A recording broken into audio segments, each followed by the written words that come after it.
ICE agents helped a man in Minnesota who was stranded jumpstart his car in frigid cold weather. Bet the mainstream media won't report on this one. Is this... Are we being serious right now? Hypothermia is a thing. They could have saved this man's life. Okay, both sides news has lost the plot. What do we do? Out of all the things to talk about today, federal agents killed a man in cold blood this weekend, and you're acting like all is well now because they jump-started a car? This is like your girlfriend cheating on you and killing your little brother and then sending you a tulip in the mail from jail? Like, I don't care. Okay, look, this is my very point. You and the mainstream media lump ICE into one big singular evil entity. Every time one agent does wrong, it's nonstop coverage, wall-to-wall, makes them all look evil. And every time they do right or when they're assaulted, we don't report on it. A Border Patrol agent killed someone this weekend. It's horrible. Let's investigate. But also, this weekend, an agent had his finger bit off, and assaults against them are up 1,300%. Their hotel was destroyed last night. Meanwhile, day to day, they're jump-starting cars and arresting some of the most violent murderers and rapists in our country. I can't believe we have to have this conversation right now. The reason we lump ICE into one big entity is because they are one big entity, and the Trump administration has funded this entity to be the largest law enforcement agency in the history of our country, larger than many other countries' militaries. They have shortened training times, reduced standards, deceptively changed internal policies, allowing forcible entry into homes without a judicial warrant. They wear masks and racially profiled. They're after quotas, not criminals. They've reduced accountability, and now they've killed 2 American citizens in recent weeks. So I'm sorry, I don't give a damn about one car jump started. You know why they were masked? JD Vance shared a story in Minneapolis where agents were eating dinner at a restaurant. They got doxxed and their location revealed and mobbed and stuck in the restaurant. Local police didn't come, so they had to wait for other federal agents. They were masked because they don't want that happening at their homes where their children are. Maybe argue policy with me and stop the demonization of individual agents who beneath the masks are fellow Americans doing their job. Well, Minneapolis has 600 police officers and you all search 3,000 federal agents there, so it doesn't take an Einstein to see local police do not have the resources to act as agents Secret Service, and they're just doing their job. Now, I'm totally against violence against these agents, but you realize they're just doing their job. Argument has been used across history to justify horrors. That shit didn't stand at Nuremberg. Oh my lord, and this is the type of rhetoric that justifies people assaulting ICE agents. If you really want to make this about ICE as an entity and changing some of its internal policies, let's discuss that, not using historical horrors to rile up our population. How about you stop using BS examples of a car being jumped to smoke screen? What's happening? All right, you stop, I stop, ready to go. How about we just fight for some real changes? Trump and Tim Walz are talking now. It's about time. And all right, guys, and that's where we're at with that. And we are live. Yo, this is Set with Set Media, guys, and I'm back with another one. All right, guys, we're about to get into Trump engagement with the press and then a media analysis, of course, of the Minnesota shooting and more. Let's get right into it, guys. Let's not forget to double tap that screen and like the video, guys. I had a great conversation with the highly respected president of Syria and all of the things having to do with Syria and that area working out very, very well. So we're very happy about it. Tom Homan, as you know, is in Minnesota now. He's meeting with the governor and he's meeting with the mayor, I think, later. And I hear that's all going very well also. I'm going to Iowa. Some of you are coming with me, but I'm going to Iowa. And if you wonder why Trump mentioned Syria, yeah, there has been a civil war going on in Syria. If you haven't known, now you know. But it seems like the side that we're backing has made like pretty much great gains in that civil war, and it looks like they're close to victory. So yes, this is why Trump mentioned Syria, because, well, we're backing these guys and they're winning. What can I say? The economy is good. It's all good. Prices are coming way down, and we have a lot of very positive news. Do you believe that Alex Cutty's death was justified? Well, you know, we're doing a big investigation. I want to see the investigation. I'm going to be watching over it. I want a very honorable and honest investigation. I have to see it myself. Yeah, and that's what everybody on both sides hoping for. I remember the debate last night was mainly, one of the high points of it was, will this be a fair investigation? It's not fair that's being left up to the feds, or it wouldn't be fair if it would be left up to the state. But as we looked into it, we found out that this will be the attorney general handling this, which is a more of like an independent, unbiased investigation. And these are the guys who investigate these police shootings. So this is all under investigation, and we'll see as more evidence comes out. The body cams is yet to be retrieved, so once we get that, a lot will be revealed. Does Kristi know I'm going to step down? No. The president of Venezuela said that she is not taking orders from you. What do you have to say about that? Well, I don't know exactly what's going on there, but I haven't heard that at all. No, we have a very good relationship. What about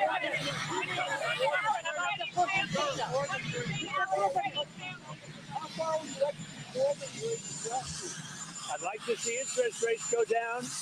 Everything else is going down. We have the energy and fuel going down. We have gasoline in many states now at $1.99. Groceries are going down. We inherited a mess with very, very high prices, very, very high prices. And I will tell you, we've made a lot of progress. So we have the groceries going down. We have the energy going down.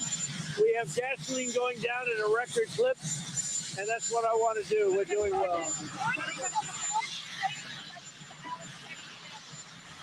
Well, I'm looking at that whole situation. I love everybody. I love all of our people. I love his family.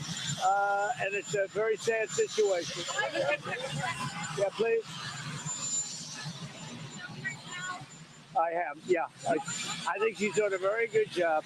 The border is totally secure. You know, you forget. We had a border that I inherited where millions of people were coming through. Now we have a border where no one is coming through. They come into our country only legally. So you have to remember those things. You know, people forget as soon as you accomplish something, it goes into history and nobody ever wants to talk about it. We had a border that caused all of this problem. Biden caused, and the Democrats caused this problem. They allowed tens of millions of people to come in, many of them. And it is crazy how the Dems are complaining about, well, how Trump is cleaning up this immigration problem that they left for him. And I remember they were complaining. They had the audacity to tell us, oh, it was going to cost like $88 billion to remove all these illegals. And I'm like, yeah, thank you for telling us you created an $88 billion problem. It's still got to get fixed, but thank you for telling us the number. Might be actually more than that. Murderers, many were drug dealers, drug addicts, people from mental institutions. They allowed these people to violate our country, to come into our country. And that's what we're talking about. So if you remember, we had a horrible border, the worst border we've ever had, ever in history. People were flowing through by, we think, 25 million people, not to mention drugs and everything else. And that border is absolutely closed. So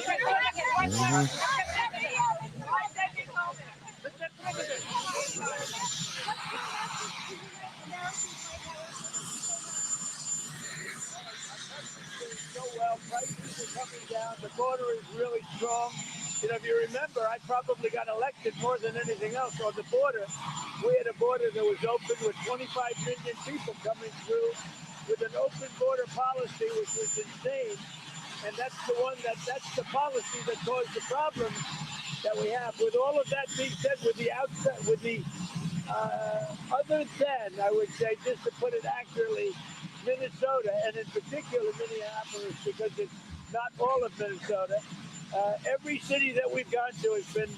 Hey, yo, shout out to Monty for starting us off on Rumble for the $5. He says a rant read out loud as requested. Hey, man, shout out to my man Monty. Appreciate that. Oh, guys, and you can also head over to Rumble to also support the channel as well, trying to build the community over there. Like literally, crime has gone down 50, 60, 70, 80. In Washington, it's gone down. There's practically no crime. You know, Washington is a great example, but you take a look at other cities, Memphis, Tennessee, the crime is down 78%. And you know where else it's down? It's down in Minnesota. It's down in Minneapolis. And it's down very much because of the fact that we're there. So we can't lose sight of the fact that we have to take murderers and drug lords and people from mental institutions that were dumped into our country through open borders of the Democrats, of Biden. And we're doing a great job. The other thing is Tom Homan is there right. And I'm gonna be honest with you, it is kind of crazy how the Dems are not only created this problem, but then they're also creating a problem in Minnesota, but not providing crowd control. And then, of course, oh, there's not enough police. Great. Send in the National Guard. I mean, let's be honest. The way Tim Walz is running Minnesota right now is pathetic. And he's getting his own constituents hurt. And their tax dollars for scammed. Now he's with the governor and he's with the mayor. And I hear things are going very nice.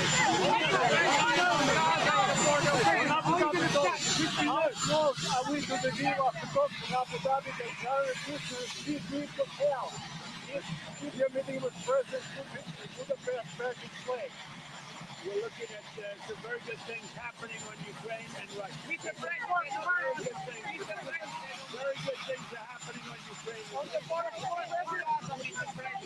Where do we stand on Gaza, Mr. President? I think Gaza is going very well. As you know, we got the last hostage on the body of the hostage. A lot of people thought that was impossible to do that. All of the hostages got both living and dead.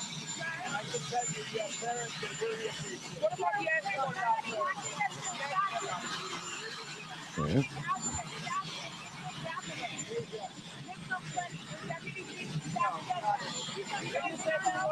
All right, now we're gonna move on from this video because as he moves away, the sound gets worse and worse. I ain't gonna put y'all through that. But all right, now let's go ahead and get over to the next video. All right, it's going to start on the right side of media. Tim Walz finally picked up the phone. He spoke to President Trump. Governor Tim Walz called me with the request to work together with respect to Minnesota. It was a very good call, and we actually seem to be on a similar wavelength. Walz, a lame duck, under investigation over Somali fraud and under intense pressure from the Minnesota business community. He can't afford to have George Floyd-style riots again.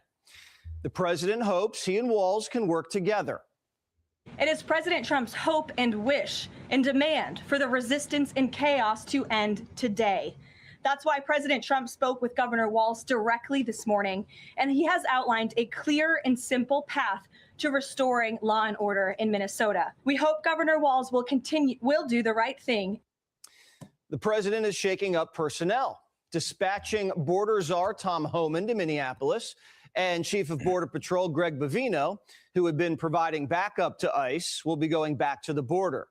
Yeah, because they brought him there to give them backup. But since this situation happened right here, yeah, they're removing him and bringing in Tom Homan. And the guys who also committed, be real, who was also involved in this shooting, yeah, they've been pretty much just relocated, not really put on administrative leave or anything like that, but just relocated. And it does seem like ICE is about to make a tactical retreat to gain some reconnaissance on the ground. So because they got blindsided by this whole ICE watchers and obstruction, they didn't honestly know that it was going to get this bad. Like, I'm gonna be honest with you.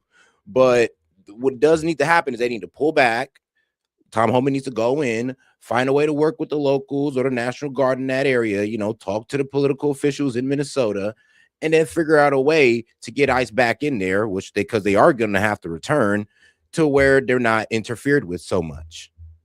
The administration is looking for calm and cooperation after a deadly altercation Saturday. ICE was zeroing in on a foreign fugitive from Ecuador, wanted for domestic assault, when anti-ICE agitators pinned agents down in a narrow street. Border Patrol was attempting to remove the mob when a guy with a concealed gun physically confronted Border Patrol and resisted arrest. Viewer warning, this is graphic.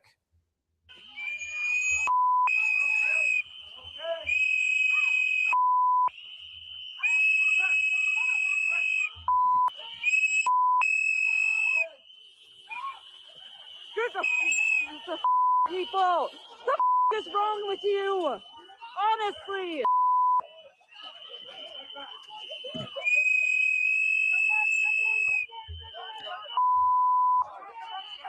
Every time I see this, did I see it?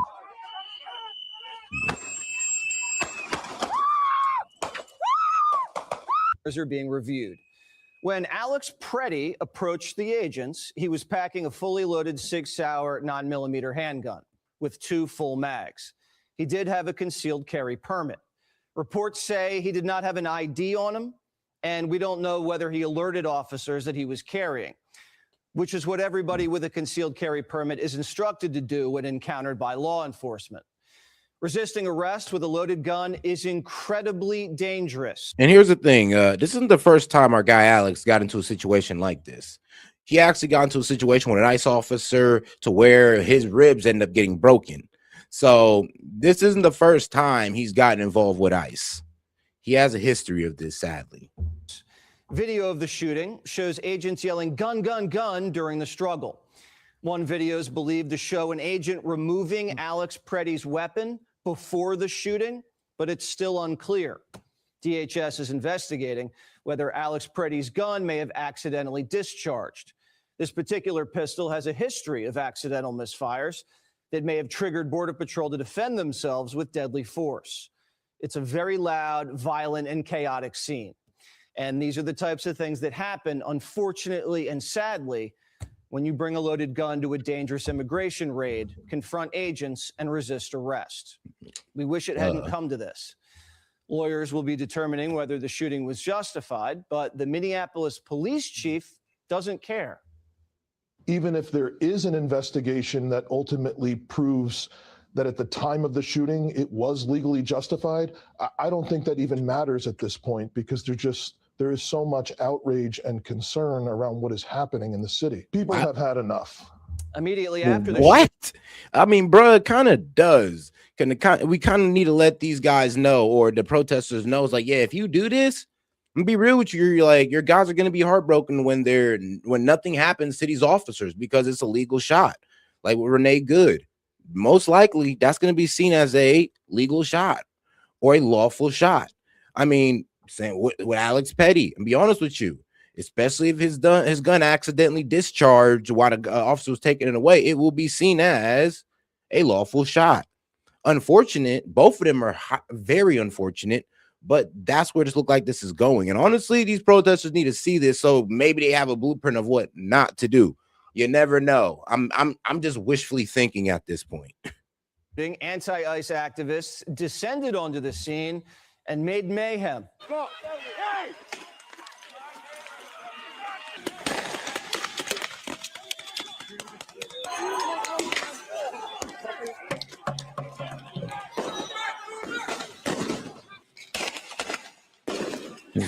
Some protesters seem to have a death wish. Watch. The kid, shoot us in the face! Shoot me in the head! Damn.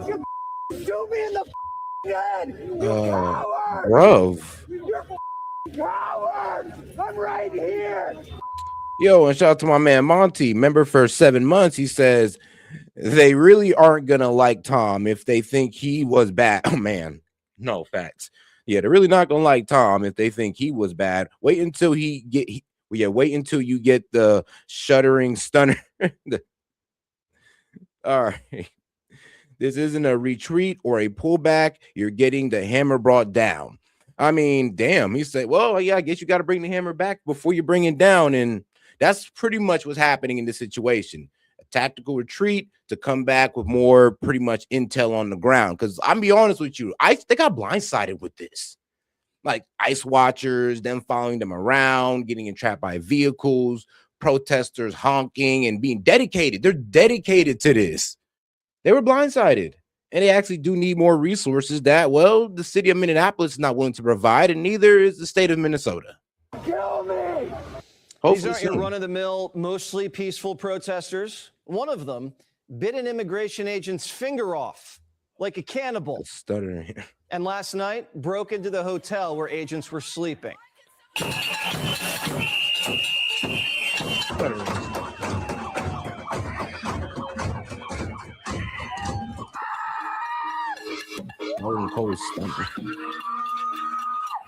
You see? I mean, you see how the dedication, it's the dedication. Like, bro, it's sub-0 degrees. It's below 0 degrees. And they're outside making noise, trying to make sure they don't get no sleep, yelling to the top of their lungs. At a certain point, I mean, you got to be getting paid for this. It's like, there's just no way. Or they're just that dedicated.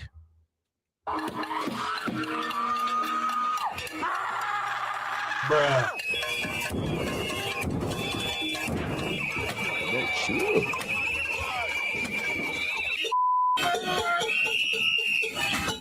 The Minneapolis mob is now. Okay, we got 13 of y'all on here, man. Go ahead and double tap that screen for me and let's get those likes up. Appreciate the support, guys. A Chaz and barricading themselves with dumpsters into no-go zones. The governor, who has not made any effort to chill out his citizens, told them to choose a side like it was the Civil War. What side do you want to be on? What? The side of an all-powerful federal government that can kill, injure, menace, and kidnap its citizens off the streets, or on the side of a nurse at the VA hospital who died bearing witness to such government? Bruh. Or the side of a mother whose last words were, "I'm not mad at you." Walz even framed immigration police as Nazis. Listen. We have got children in Minnesota hiding in their houses, afraid to go outside. Many of us grew up reading that story of Anne Frank. Somebody's going to write that children's story about Minnesota. And there's one person who can end this now. The Holocaust. You could end this now. Not Trump. You, Tim Walz. You could bring in the National Guard and stop this now, but you won't. You can immobilize police forces, probably bring in police forces from safer districts to come over there and provide crowd control. You can do this.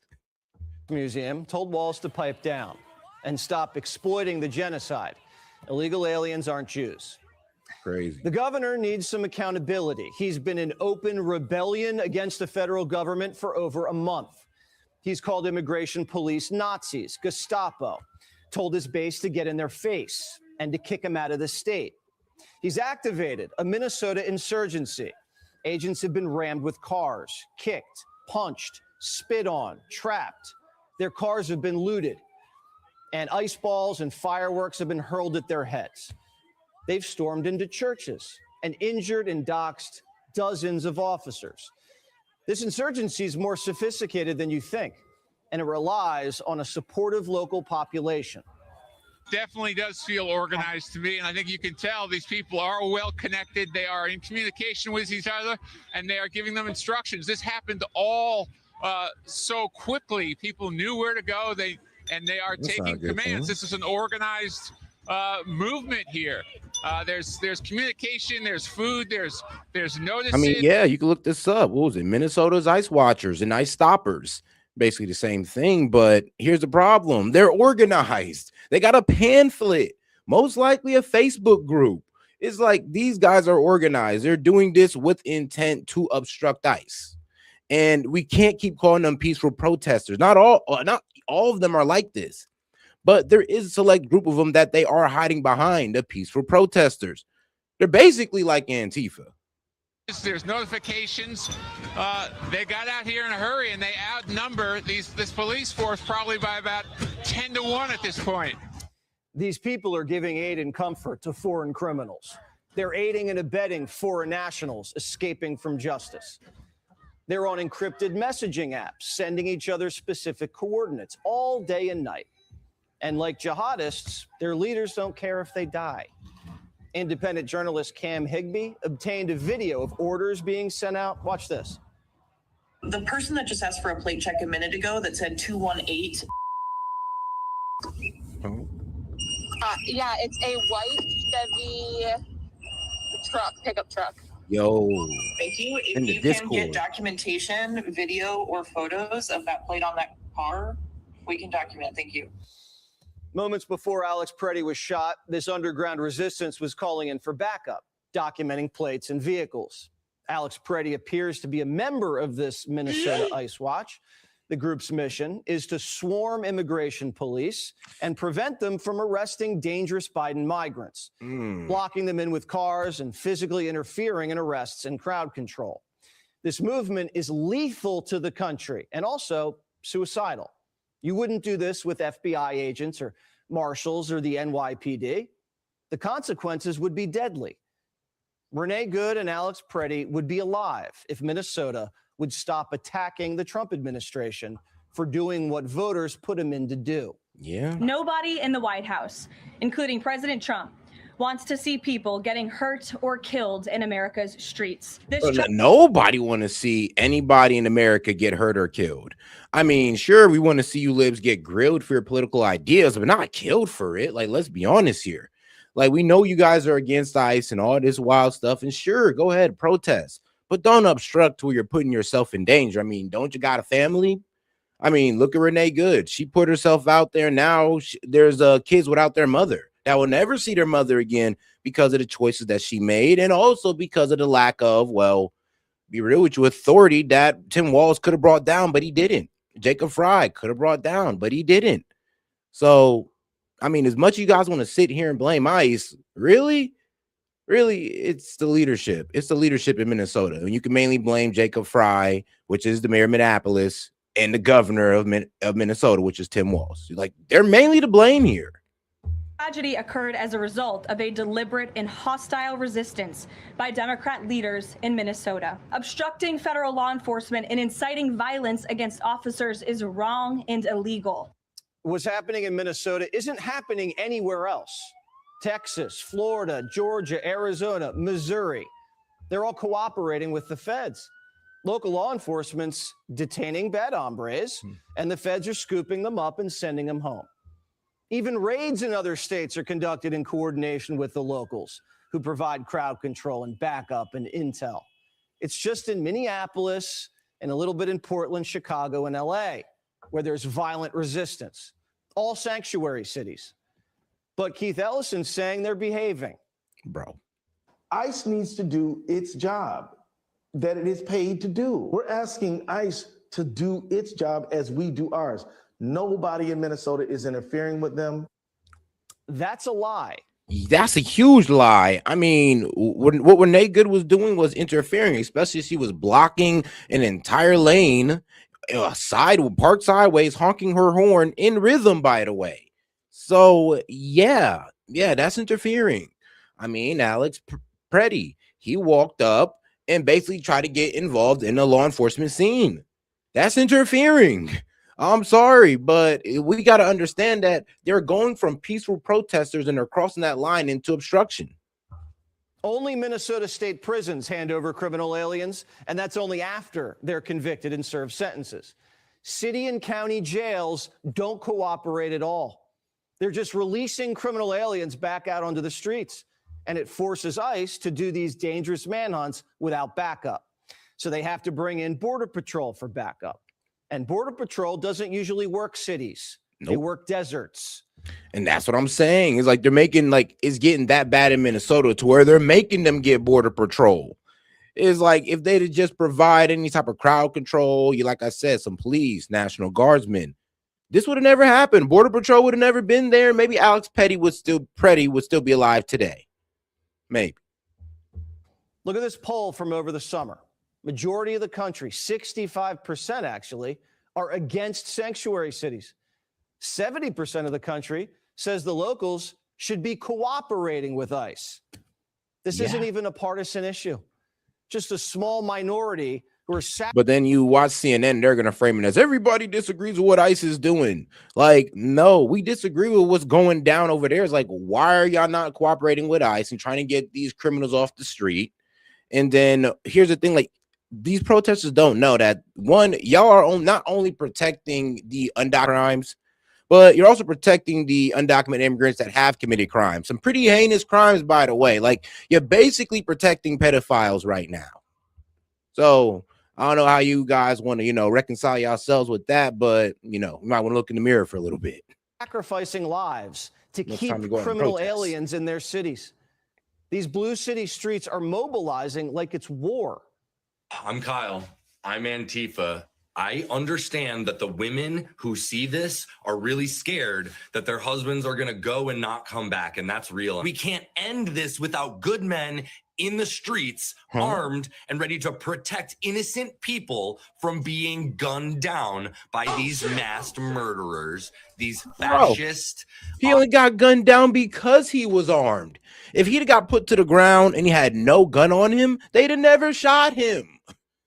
Like, bro, you're literally asking for more. This guy's crazy. You can tell by the gauges and the tattoo, and the face tattoo and all that. Yes, obviously this man's insane, and he just admitted that. Yeah, I'm Antifa, and he's literally telling, women, yes, we need your men to go out there and die for a cause that you will not benefit from.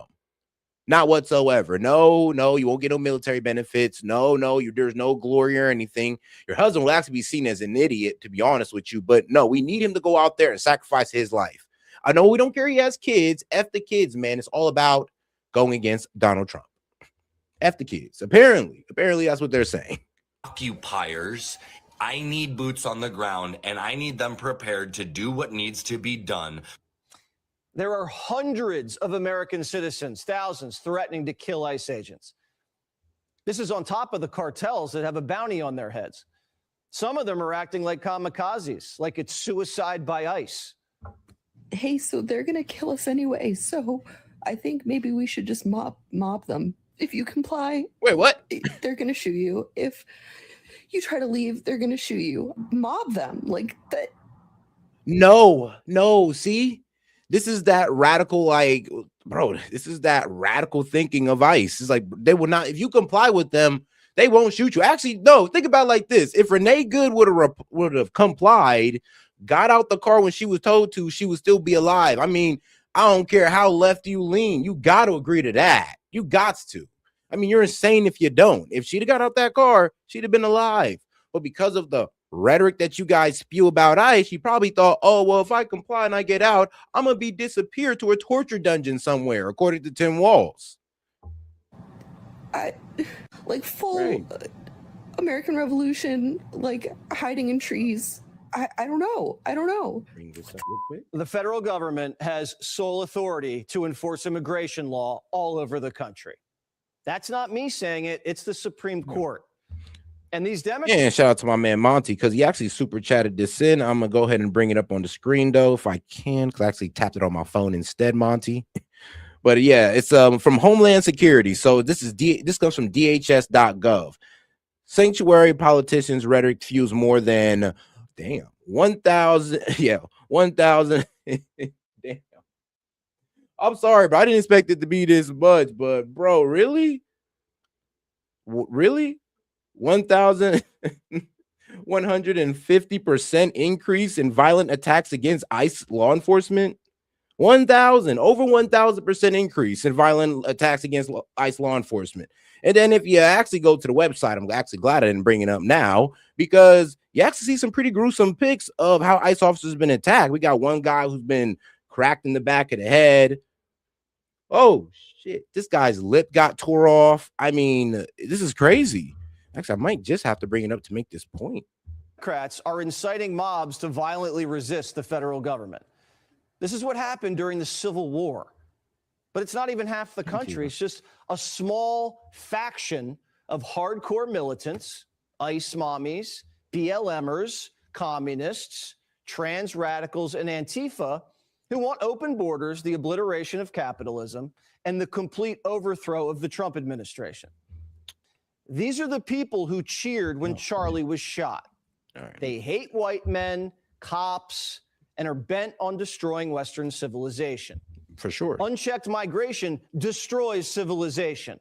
Look at Europe. That continent's on its deathbed. They're using mass migration as a weapon to destroy this country. It's why the left wants to abolish ICE. Once Biden let them invade, they boost the census numbers and give Democrats more electoral votes and congressional seats. Mass deportations take that away. That's why they're literally biting off the fingers of ICE agents to try to stop it. And the more offspring they have, the more votes Democrats get.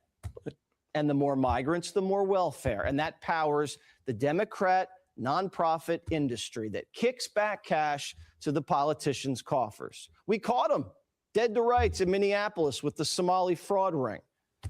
Walz and his... I mean, shout out to Nick Shirley that they're trying to deny up and down. Like, no, that wasn't true. There's no real evidence. Like, we trust what CNN did. Like, bro, when CNN did no real investigation, and neither did, what was it, ABC News, neither did CBS.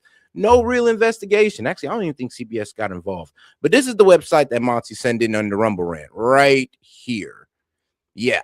Radical rhetoric by sanctuary politicians lead to an unprecedented 1,300% increase in assaults against ICE officers and a 3,200 increase in vehicular attacks. And you don't think these ICE officers are reading these, like, memos going like, hey, yo, watch out because they're targeting us with vehicles. Hey, yo, watch out. They're throwing stuff at us. Like, they read this too. I hope you know this. They read this too. And I'm pretty sure this highly influences how they move out there in the field. Pretty sure. I mean, it would highly influence me if I was reading this as a nice officer. I'm going like, well, damn. See, basically, as soon as I see somebody's radical leftist, or I'm be real, protesters, an aggressive protester, not radical left. I'm gonna say an aggressive protester step in a car, I need to be wary of that. I need to worry a little bit. But all right. This insurgency, they need to cooperate before more people get killed. ICE also has to change tactics. ICE has been in Minneapolis for 6 weeks with barely any backup, and they're way too visible. Folks are crossing state lines to confront them, and now these agitators are coming armed to the teeth. ICE agents are sitting ducks in that city, and like any good boxer knows, you got to stick and move. You can't stand in the middle of the ring forever. All this manpower dedicated to Minneapolis, and we've gotten 3,000 bad hombres out of there in 6 weeks. That's good. 10,000 since last January. That's good. Force a deal with Walz to get cooperation. Force them out with cash if you have to get these known fugitives out cleanly. And then move on to Denver, San Fran, Detroit, wherever you have to go. But don't announce that ICE is coming to town. Be stealthy. You can always go back to Minneapolis when Walz leaves office, which is soon. You can go back there for 3 straight years until every single migrant is out. Yep. But we're running the ball down the middle every single play. How about a little play action? Now, if you're going to be dealing with an insurgency like this in Minneapolis, you got to bring in a task force. I'm talking marshals, Treasury, Homeland. You arrest everyone obstructing, and then you follow the money and make arrests. If you have a targeted Yeah, that's what I'm saying. They got to go in there a bit more tactically. Like they gotta do it with a bit more finesse. Like they went in there, they got blindsided by what was going on, and due to that, yes, there's been some pretty bad things that went down. There's 2 Americans that lost their lives because they was obstructing. So how do we fix that? Well, I mean, the only thing we can do is pull them out for now, figure out what's going on the ground, because like he showed, bro, these guys have a whole little intelligence network on these guys. They didn't see that one coming. I'm gonna be real with you. They didn't see that one coming. They didn't expect them to organize into an intelligence group to track these guys down and dox them. So yeah, they got to pull back. Probably got to come in with some whole new agents that they haven't doxed yet. I mean, they are going to have to ride around now in unmarked cars. Why? Because their license plates are being doxed. I mean, y'all complain about it, but y'all making them do it. Like y'all trying to dox you're trying to find out their face. So you can sit there and harass their family members and all that. I mean, you're making them do this. You can't complain about them being masked up, but you're willing to go out there and harass their family because you can see who they are. It's like, you can't complain about that. On a city street, you cordon the block off so the mob can't get close and trap and harass. And shout out to my man Monty. He says there are links in the pages that open up the whole story on each incident. All right, gotcha. And hurt you. That's crazy. It's safer for you and it's safer for them. But the president can't be run out of town.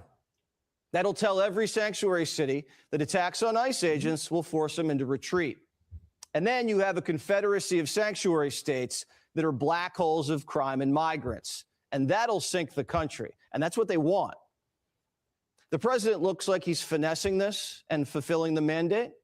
The president's already achieved record low illegal immigration and record low crime. Minneapolis can't slow him down. All right, Garrett, we have the rest of that horrifying tape coming up. We'll play it in full. As you can see, Minneapolis, Minnesota is once again back in the news, and for all the wrong reasons. Let me start with this. I'm very pro-life. It is always sad. But all right, though, let's get over to our guy, Kash Patel, and let's see what he got to say about this. Open up their task force in the state. I don't think, Kash Patel is doing too well, but hey, he's still the FBI director, so let's see what he got to say. I know Dan Bongino gone, and he's back to doing podcasting, which I'm not so sure how this is going to work out for him. I mean, I don't know how you're going to come back after no deep state arrest and telling us that, Epstein killed himself. There's nothing else left to see. And then all these Epstein files that came out proved that that was false. So I don't know how he's going to recover from that one, but hey, man, let's see the spin. I'm here for it. Here with more, FBI Director Kash Patel. Director, thank you. What do we know about this encrypted message group?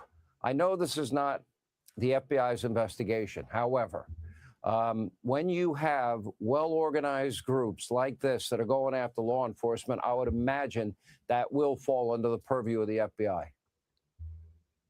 Yeah, Sean, it's great to be with you. And look, the ongoing investigation involving the shooting last week is being led by DHS. And of course, we're supporting our interagency partners there. The Signal Chat group is information we collect from the public because we repeatedly request the public provide us with information they have. And what we are going to do is what we have been doing across the country under President Trump's leadership to deliver this historic success from year to year. It's not a trust me situation. It's a look at the last year. It's a look at what we did when the FBI opened up their task force in the state of Virginia under President Trump and our great partners at DOJ and the Attorney General. We wiped out crime in the state, and we're going to do that in every single city. We've done it for the whole year. And on this type of specific investigation, what you do, generally speaking, is you send out subpoenas, you collect data, you put people in grand juries, and you find out who broke the law. And if anyone broke the law and incited violence, remember, that's the key here. We are not going after people and infringing on their freedom of speech to peacefully protest. We are definitely not going after people and their Second Amendment right to bear arms. Only if you incite violence and or threaten to do harm to law enforcement officials and break the law in any other way does it become an investigatory matter. So this Signal Chat is something that we, the FBI, are looking at and spearheading. Yep, because they have a whole Signal Chat. They got Discord conversations where they're just planning on how they're going to dox them, where they're going to meet these ICE agents at, where they're going. Like, it's a whole network that does need to be investigated, and it gotten that bad to where we need the FBI. Is the FBI also involved in looking into this raid on this church and the FACE Act? And I understand that there's another arrest that happened just prior to the program. Yeah, Sean, thanks. Just breaking literally right now. Another example of what we do at the FBI when we team up with state and local partners in the interagency and President Trump's backing of the blue and the Attorney General of the Department of Justice's prosecutions is this FBI has already arrested the 4 individuals responsible for the vehicle damage just a week ago in Minnesota. Also, during that incident, sensitive information was stolen from that vehicle relating to FBI and federal agents' personal data. People put that information out and threaten the lives of federal agents, wives, and children. Just tonight, we arrested a second individual out in the West Coast for threatening agents by stealing that information. And just a couple of days ago, we had our first arrest on an individual who did the same thing. In between, this FBI led the charge to arrest those involved with violating the FACE Act while impeding unlawfully the rights of people to worship in their houses of worship at the church in Minneapolis. A FACE Act violation is a federal charge. This is what we're talking about. This is what you're talking about, Sean. Oh, shit. I mean, Don Lemon might actually face charges for his. I mean, I don't even know why he did that. Like, even if it wasn't illegal, I'm be real with you, just doing that is highly disrespectful. I mean, just going to a church and it's disturbing their whole service just to what? Make a political point, have people yell in their faces. Like, bro, what's wrong with you? And why do you ever think that was right? And now you might be facing charges. I mean, good luck. I hope they hit you with the FBI, open up! Do not let the media cement a false narrative. Let these investigations run its course. Let us do our job with our interagency and state and local partners, and let's all take a breath and calm down the situation, because when investigations like this are run properly, like we've done under President Trump's leadership, that's the only way you can drop the murder rate 20 points. That's the only way you can have 6 top 10 captures by this FBI in 1 year. And that's the only way we can keep our children safe and do things like arrest 500% more people who are threatening our children online in nihilistic, violent, extremist networks. Oh, it's and there's certainly so not much helpful. more. When you use Nazi analogies and call ICE agents Gestapo, there's nobody that's been more pro Second Amendment than yours truly. I've had a pistol carry permit in New York City. I've had it in California when I lived there, in Alabama, in Georgia, back when I went to New York, and now in the free state of Florida. But with that comes a big responsibility. I have told people on air, well, Hannity, what gun should I get? I said, the one you're willing to get trained in the safe use of. And I've also told stories that, in situations, if I knew I was on camera and I could get away from a confrontation, knowing that I had the ability to defend myself, I would turn and hightail it and run rather than ever have to pull out a weapon. If you have a weapon, do you belong in an environment that is as contentious as this weekend? Do you bear responsibility knowing that you have a firearm with you, what that could do to a situation? Well, Sean, like you said, we truly fully support the Second Amendment, people's right to bear arms. But when you enter into a situation, a volatile situation like Minnesota, where there were riots on the streets and people attacking federal law enforcement officers and ramming them with vehicles and continued criminality and burning down and literally destroying federal vehicles and stealing information, we have to ask people what's prudential, what's smart. And it's not smart to go out there with a fully loaded weapon. We're just saying, be careful and be reasonable, like you've outlined. If you have a right to a permit for a firearm, that's okay. But you cannot incite violence and you cannot break the law and attack federal law enforcement officers. I don't speed anymore, but when I did, and I got pulled over once or twice, and I had a firearm on me, a loaded firearm. I put my hands out the window. Officer comes up to the window. First thing I say, officer, I have a pistol carry permit, and I have a loaded weapon in the car. Immediately, because they never know what they're walking into. They have no idea who is on the other side of a gun or the other side of a confrontation. And I hope people keep that in mind. They deserve to go home to their families also. FBI Director Cash Patel. I mean, and they're not trying to sit here and say, oh, what you're trying to say, we shouldn't bring a gun to a protest? What, a protest is a gun-free zone? Like, no, they're saying that you should act a little bit more responsibly. If you're carrying a gun, yeah, you should be a little bit more responsible. And you should know better than to honestly approach law enforcement in any aggressive manner with a gun on you. I mean, that's just suicide right there. That's why people are talking about, well, death by cop. Like what were you trying to do? Like, if you know you had a gun on you, you walked up to interfere with a police officer. I mean, man, that is insane.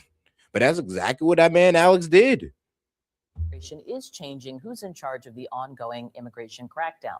So is this a sign that the president is backing down? Today, Border Patrol Commander-at-Large Greg Bavino, he's seen here in this archive video throwing a gas canister at protesters last week. He's going to be leaving town. He's expected to take some of the 3,000 federal agents in the city along with him. The White House. Oh, and shout out Monty for the Rumble rant on Rumble. He said, feel free to explore any one of these many links. They cover a lot of what you're saying. There's too many to talk about, but damn. Yeah, I know. I was seeing you unload them, and I'm just like, Jesus. Like, there's too many. But yeah, there's so many cases, and all you gotta go is on DHS.gov, and you can look up all these cases of ICE officers pretty much being attacked, assaulted, battered, like having things thrown at them. I mean, what was it? I think somebody threw piss at an officer. Like, come on now. Says Border Czar Tom Homan will take over the operation. For protesters on the ground, Bavino's exit is only a first step. Good riddance. Couldn't have came sooner. And but I mean, that doesn't mean everything stops, right? We can't take back what happened before, but we're still living in trauma from Renee and countless other people, right? But now we have this, that he came to our community and caused all this damage. It doesn't just go away because he leaves, and then who comes next and what happens next? Joining me now in the group chat, Alex Thompson, CNN political analyst and national political reporter at Axios, Audrey Fahlberg, National Review politics reporter, and Chuck Rocha, Democratic strategist and former senior advisor to the Bernie Sanders presidential campaigns. I mean, probably not a good, I ain't gonna lie, it's probably not a good credential right there. Seeing that Bernie Sanders ain't never really make it like that, but it is what it is. Alex, can I start with you? Because we got some signals from the White House. The president said he had a conversation with Governor Walz, I believe, that there's some dialogue there. But what do you think made the administration finally rethink how it was talking about the death of Alex Preddy and the ICE tactics overall? Well, because for the first time in probably at least a decade, the politics of immigration are no longer on Trump's side. He always felt that this was his strongest issue, and every poll showed that was the case. With the increase, and this is not just about Alex Preddy, this is about increasingly over the course of the last year, voters have increasingly soured on the way that Trump has we have done some immigration polling about this. The enforcement. New York Times Siena poll, how ICE is handling its job. The number I always look at, independents, 70% disapprove. And this was January 12th. So this was even. New York Times. Okay, bro. And I don't even know where this Siena University is at, but New York Times. All right, bro. That makes sense. And let's see here. We're talking about disapproval. Of course, independents, 75%. Of course, Dems, 95%. And then with the GOP approval among, what was it, 78%, disapproval 20%. To be quite honest, I mean, yeah, there are people on our side that don't really like how ICE is going about it, but they don't really understand this problem either. They're like, yeah, bro, if you actually understand what they're doing to these ICE agents in Minneapolis, you would sit there and approve of what they're doing. This 20%, I'm pretty sure if you showed them everything that Monty showed me on DHS.gov about all these assaults on ICE officers, a lot of them would be like, okay, they kind of have no choice. But hey, it is what it is. Before this second shooting. And they know that, and they sense it. And so Trump is now frantically, you also have a looming government shutdown that will happen, or at least partial government shutdown that could happen as soon as this weekend, unless they can pass some of the DHS bills.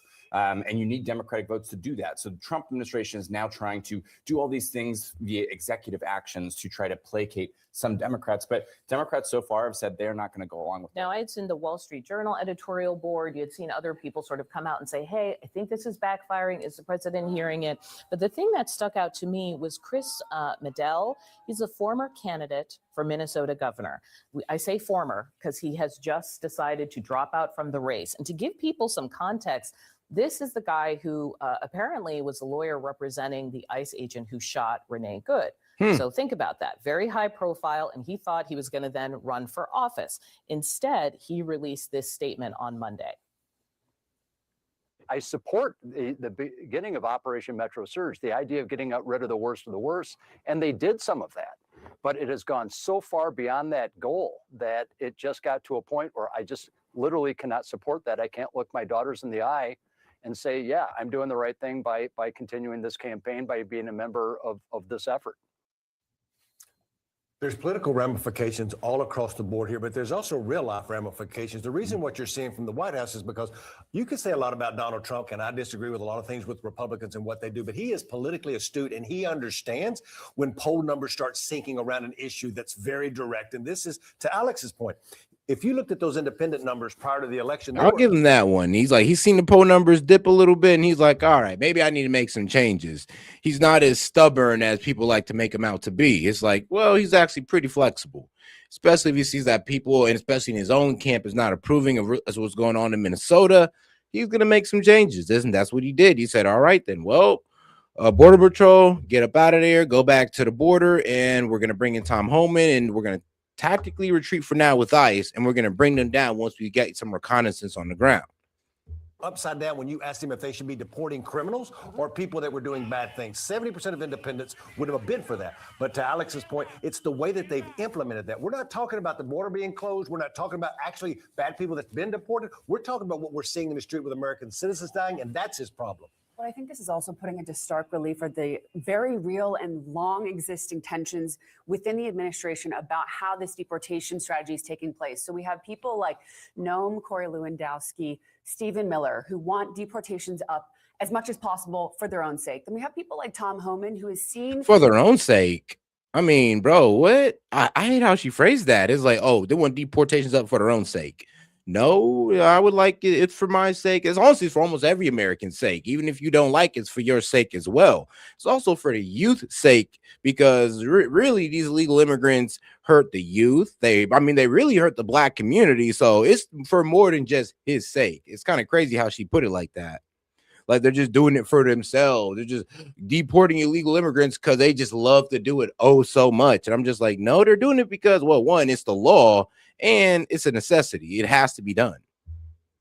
By Republicans as more of the adult in the room. You know, he's controversial among Democrats, of course. We heard folks at Fox repeatedly saying, you know who you should send in? Tom Homan. Right. And then pretty shortly after, Tom Homan was going in. Proof that the president definitely watches a lot of Fox News. Yeah. But he is, proponent of more of this worst first kind of, focusing on illegal aliens with a criminal background. But I think, another thing, there's a tragic, fatal shooting in and of itself, and there's the administration's response to it. And Noam and Stephen Miller accusing Preddy of domestic terrorism was obviously not the right course. Well, you saw this last weekend, it was the Stephen Miller, Kristi Noem response to this, because that is how they responded to every controversy over the last year. And what's so striking is that this is the administration overruling in some ways Kristi Noem and Stephen Miller, which they have not done so far this term. And I heard that there was a meeting with Noem and Trump at the White House. And Lewandowski. But not Miller? On my understanding, I'm not sure. I'm sure he Yeah. was somewhat involved. I know that those two were in the meeting. President Trump says he and Minnesota Governor Tim Walz are, quote, on the same wavelength after a call on Monday. They spoke for the first time since federal immigration agents shot and killed 2 U.S. citizens in Minneapolis. Walz says he told Trump he needs to reduce the number of federal agents in his state, and he said he felt a definite change in tone. We've laid out the case that we do the right thing. We don't want criminals here, but we also recognize that someone coming here to find a better life should be treated with dignity, that Americans shouldn't be fearing for their lives to go out of their house just because of the... I mean, bro, it's the rhetoric that you spewed. Like, and of course, Tim Walz has no accountability, but like I said, when you're saying that, oh, ICE is going to take you away to torture dungeons, how do you expect your people to feel about that? And you're their governor saying this. You're not just some random old dude on the street, bro. You're their governor saying this stuff, and you didn't think this was gonna cause some type of hysteria in among your constituents? Like, are you serious? Color of their skin and the atrocities we're seeing. And I think Donald Trump understands it too. Group chat is back. I want to talk about this tonal shift for both of them. First, I think for the longest time, I have heard this argument over the last couple of days, especially from conservative and right-wing voices that say basically there was a far left organization that kind of put Freddie in harm's way and turned him into a martyr, that this is all part of a strategy. Can I come to you? Sort of, are you seeing this as well? And is that starting to fall apart under public scrutiny? I think it is. And I think the important thing to remember here is when a tragic situation like this happens, our government officials are supposed to tone down the temperature, say this is a tragedy, and we're going to investigate the matter. That's not really what we saw from people like Noam and Miller, who again accused... I mean, hold on now. Like I said, see, they don't ever hold their own side accountable. So what about what Jacob Fry said? What about what Tim Walz has been saying? So, like I said, every time we tell you guys to turn down the rhetoric, it's like you try to flip it back on us as if we were the ones calling ICE Gestapo and Nazis and telling you guys that they're going to carry you away off to a torture dungeon. We weren't saying that. The left was. Y'all was. So please kill us with the whole, I'm sorry, but spare us with the whole, oh, you guys need to turn down the temperature. No, you guys need to turn down the temperature because of the rhetoric that you guys were spewing all day. That's the reason Robert Nagel is no longer here. That's the reason why Alex Petty died. It's your fault. Now, I know y'all not going to reconcile with that, and that's fine, but trust me, anybody who's been paying attention and seen how you guys been talking about ICE can obviously see that, yeah, well, this is what this rhetoric leads to. Of being a domestic terrorist. I think if he had withdrawn his weapon, he did have a concealed carry permit. If he had withdrawn his weapon and tried to shoot somebody, that would have been a different situation. But that wasn't the case here. He was filming. It doesn't matter. It doesn't matter. He walked up to interfere in a law enforcement scene armed, without letting that officer know. Like, bro, you're supposed to let the officer know beforehand that you have a gun on your person or in your vicinity, like in your car, before they even say, oh, yo, you know why I pulled you over, like during a pullover situation. So if you're supposed to let a cop know beforehand that you're armed, what makes you think it's okay to just walk up and interfere with a cop and not let him know that you're armed? I mean, here's the thing. If Alex Petty would have walked up and said, hey, look, I'm armed, I just want to help this lady up, all right, maybe that'd have been treated differently. But he didn't. He walked up, interfered, armed, not letting the officer know that. Like, you're not even supposed to do that in a traffic stop. Like, really think about that. A law enforcement operation. And they sort of stepped on a rake going after his gun rights. It felt like you had some voices saying, like, the criminal intent is having a gun, and then your own party is then not going to love that. The pro-Second Amendment party was now saying that, well, just by having a like gun. I said, they're disingenuous. You know damn well if you were getting pulled over by a cop, you had a gun in your car, you're going to tell the officer about that gun. Because if you're engaging with an officer, you kind of got to let them know that you're armed. Like, yes, especially if they're talking to you, they're trying to detaining you, they're pulling you over, and you have a gun on your person, you got to let them know. If you're walking up to an officer, I would think you would have to let them know, yo, I have a gun on me. You just can't walk up and not let them know that. And if they find out and you didn't let them know that, they're going to treat you pretty aggressively, and rightfully so. around law enforcement. You are there Yeah, flying no a threat. common They also sense. completely misrepresented what happened. And if we had not had cell phone video from lots of different angles, they like the government's word would have been perhaps the last word.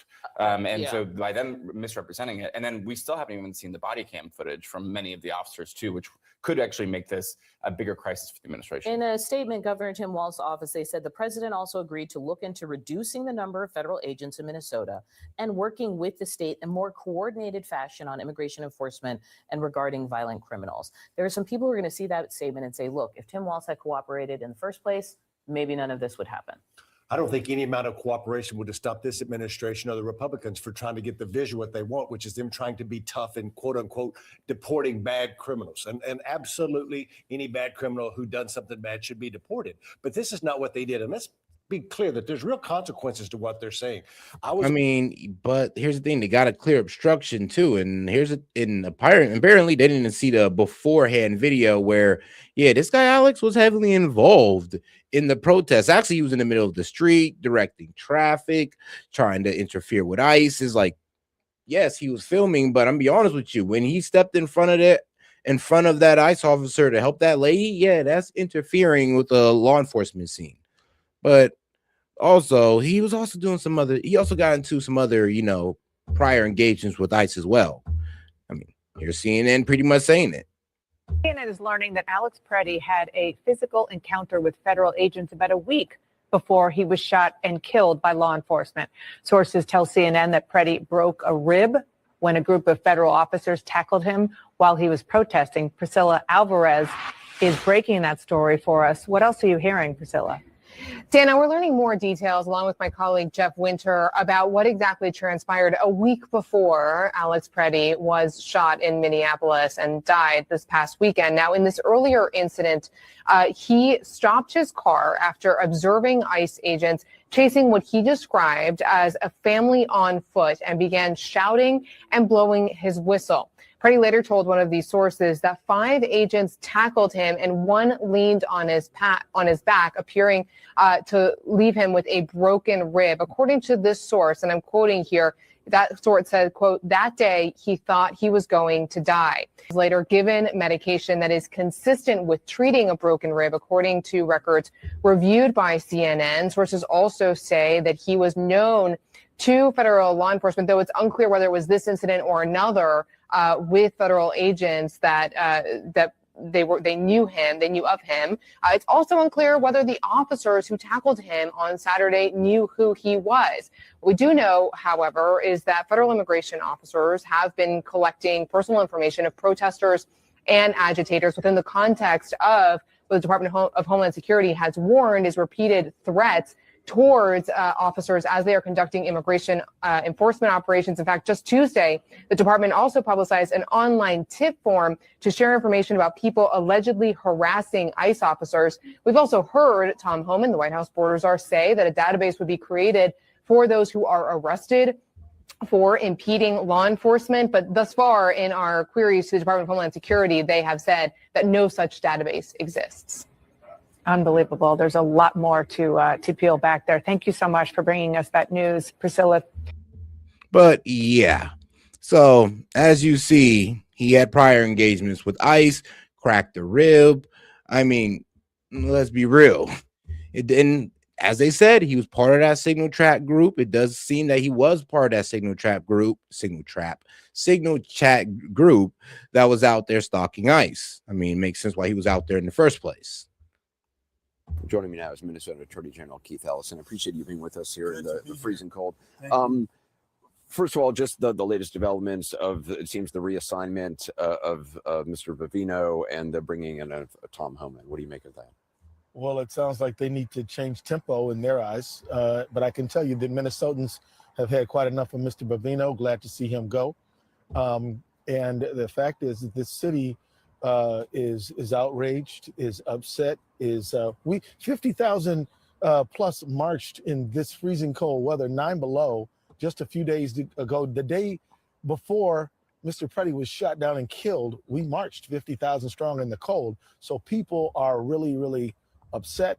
And I think Vivino leaving can only be a good development and we'll hope for the best. But we're going to continue to press the claim of our state, no matter who's. I feel Trump now touting it's gonna be funny when, like, bro, Tom Homan comes in and he's 10 times more on it than Bovino. Oh man, Bovino. Oh man, that's it's gonna be hilarious seeing this man's face after that. Like, well, I'm glad to get him out, but then Tom Homan comes in and really gets things done and really pisses these guys off. So it's gonna be funny when that happens because they think they got a win here. They think, oh, we got ICE to retreat. Little do they know, no, they're gonna come right back. I mean, if Tom Homan is coming there, what do you think they're just leaving for good? Like, really? No, they're gonna come right back and they're gonna start deporting again. Meeting between Mayor Fry and Homan, his borders are, and Homan is now taking the lead in Minnesota. Trump's controversial top Border Patrol official Gregory Bovino is expected to leave Minneapolis within the next 24 hours. And he's taking some of his 2,000 masked and armed border agents with him. CNN is learning administration officials are frustrated with Bovino, who you may remember went before cameras when Alex Preddy was shot. Just within 4 hours of that shooting, in fact, he said this. This looks like a situation where an individual wanted to do maximum damage and massacre law enforcement. Whoa. It was clear. I'm pretty sure that probably pissed Trump off as well. Like, bro, what the F are you talking about? Like, first off, y'all didn't even know he had the gun until you pretty much put him on the ground. What are you talking about? Like, he came up there to cause maximum damage. If he wanted to do that, he'd have walked up and start shooting the ICE officer just outright. They're straight shooting him and then knowing damn well he's gonna get open fired on the rest of them by the rest of them. So yeah, if he was there to cause maximum damage, I mean, let's be real, this would have been a way more gruesome scene. That was not true, according to the video, which contradicts what Bovino claimed. And Bovino's claims caused massive problems for this administration. Preddy, of course, is a lawful gun owner with a permit to carry, according to Minnesota police, and he wasn't threatening them with it at the time. He was carrying a cell phone, according to the video. And Bovino is not the only one whose standing with Trump is quickly deteriorating because of his handling of this thus far. The White House distancing itself today from Kristi Noem, the Homeland Security Secretary's claims that Preddy committed an act of domestic terrorism. Secretary Noem said Alex Preddy committed an act of domestic terrorism. Stephen Miller labeled Preddy a domestic terrorist. Does the president agree with them? Look, as I've said, I have not heard the president characterize Mr. Preddy in that way. And that comes as Republicans are now openly questioning the administration's aggressive tactics and demanding answers. We certainly should not be labeling him as being a domestic terrorist who is going to execute cops. There's no evidence to support that. What I think the administration could do better is the tone with which they're describing this. Yeah. That immediately when an incident like this happens, they come out guns blazing, that we took out a violent terrorist. Hooray. So what's the goal right now? Is it to deport every single non-U.S. citizen? I don't think that's what Americans want. I mean, it's pretty stunning when you hear that, right? It's loud and clear. And we've now got new video, as I said, coming into out front of the incident in Minneapolis that shows the moments leading up to the shooting. And I'm going to speak to the two witnesses who filmed this. Yeah, so here's the thing. If an ICE officer was already telling you to get back, doesn't that mean, like, and it's kind of crazy how she's showing this, like this is like, you know, helps this guy's case, but doesn't that already show that he was already getting a bit too involved in the scene? Doesn't that show he may have been getting a little bit too close to ICE operations or what they were doing? If he's already getting pushed back, and this is before he got in the way of the woman. So this officer is trying to push this guy, tell him, look, you got to get out this area while we're doing what we do. And yet he comes back. And this woman over here is literally thinking that, oh, well, this kind of proves that the ICE officers are the bad guys here. No, this proves that they're dealing with obstructionists. With these videos. But first, let's go to Sarah Seidner. She is out front live in Minneapolis. And Sarah, you were there when Alex Preddy was killed. You were there when Minneapolis erupted afterwards. And now, obviously, Bovino leaving real repercussions from him are very significant. But what are protesters telling you? They are significant from a 35,000-foot view, but on the ground, it's too little too late. they have already killed 2 American citizens and shot another person in less than a month. And people here are like, look, we have asked again and again for ICE to leave this community, not just the protesters, not just the resident, not just some of the business owners here, but the governor and the mayor. And so Yeah, but here's the thing though. The only reason that all this is happening is because the governor and the mayor are refusing to provide crowd control, refusing to bring the National Guard to put these protesters in their place. No, they want the protesters to get involved and get themselves hurt so you guys can come out with stories like this and try to make it seem like the ICE is out there just trying to hurt the citizens, but they're not. The citizens are getting themselves involved and getting themselves hurt. those who are here, those who are mourning Alex Preddy, But the the sad 37-year-old reality. ICU nurse who worked at the Veterans Hospital, for them, it is almost. Oh, and shout out to my man Monty. I was missing some of your super rant, well, rumble rants. But he says Tom Homan needs to wear the medal Obama gave him. Literally. Yeah, he needs to wear that. Yeah, he needs to wear it. And shout out to Monty for sending a link. Let me see if I can go get that pulled up later on. According to the FBI, this is technically domestic terrorism. What they're doing right now, or Alex Petty? Because what they're doing right now with this whole, organizing and signaling chats and all this good stuff to impede law enforcement. I mean, bro, just borderline insurrection, basically. And yeah, I mean, domestic terrorists, yeah, they're good. Well, let's see here. Man, I hate to say this, but yeah, no, you're right. No, you're right. You're right. Like, especially with those other examples that you've shown where ICE officers got hurt. That's domestic terrorism. The guys who did that, those are domestic terrorists. I mean, I'm gonna be real with you. It ain't really domestic terrorism until they hurt somebody, until they literally go out there and hurt somebody for their political ideology or for how they think. And not all of these guys we can call domestic terrorists. I'm not really sure we can call Alex Preddy a domestic terrorist, to be honest with you. Because, well, he wasn't going out there trying to hurt the ICE officer for his, political views. I think, honestly, he was just trying to protect that woman. Maybe he forgot that he had a gun on him. It's stupid enough, but he should have known that. He should have been more responsible while doing that. But not say that he should have stepped in there either. But I don't think we could call him a domestic terrorist. But a lot of these other guys who do attack ICE officers, who haven't trapped them and all that good stuff, those are domestic terrorists for sure. Slap in the face. They want ICE and federal agents out of here. All of them, not some of them, not a few. Yeah, but who's going to uphold immigration law and get out all these undocumented immigrants? Who's going to get out all these criminals? Not you guys, because you guys are the ones who are letting them stay. And if these people are saying that they want ICE out of there, right, and they don't want to uphold the federal law or immigration laws, then this will be an insurrection. You are going against a government body, going against the federal law of the United States, federal law. You're pretty much saying that you're pushing back and saying that we want the guys who uphold federal law out of here and you're not going to uphold it yourselves. Yeah, that's an insurrection right there. And you're doing it violently too. Like, let's be honest, you're getting violent about it. Two of them, all of them. Sources now tell CNN that Border Patrol Commander Bavino and some of his agents are expected to leave Minneapolis tomorrow. Now, this shift in tone from the White House follows 2 days of top Trump administration officials making what can only be called blatant misrepresentations about Saturday's killing of Alex Preddy, a 37-year-old VA ICU nurse from Minneapolis. Department of Homeland Security Secretary Kristi Noem said without evidence that Preddy... Oh, and shout out Monty says, when we hear terrorism, we think bombs, planes, and shootings, but it's more than that. I will say it is inflammatory to say it, but according to the definition, these acts fit it. No, for sure. No, these acts definitely do fit it. Especially, like I said, with the stuff you're showing me with pretty much ICE agents being assaulted and all that. But actually, let me go ahead and pull this up right here. Here it is. So this is what Monty's talking about. Domestic terrorism, definition, terminology, methodology, all that good stuff.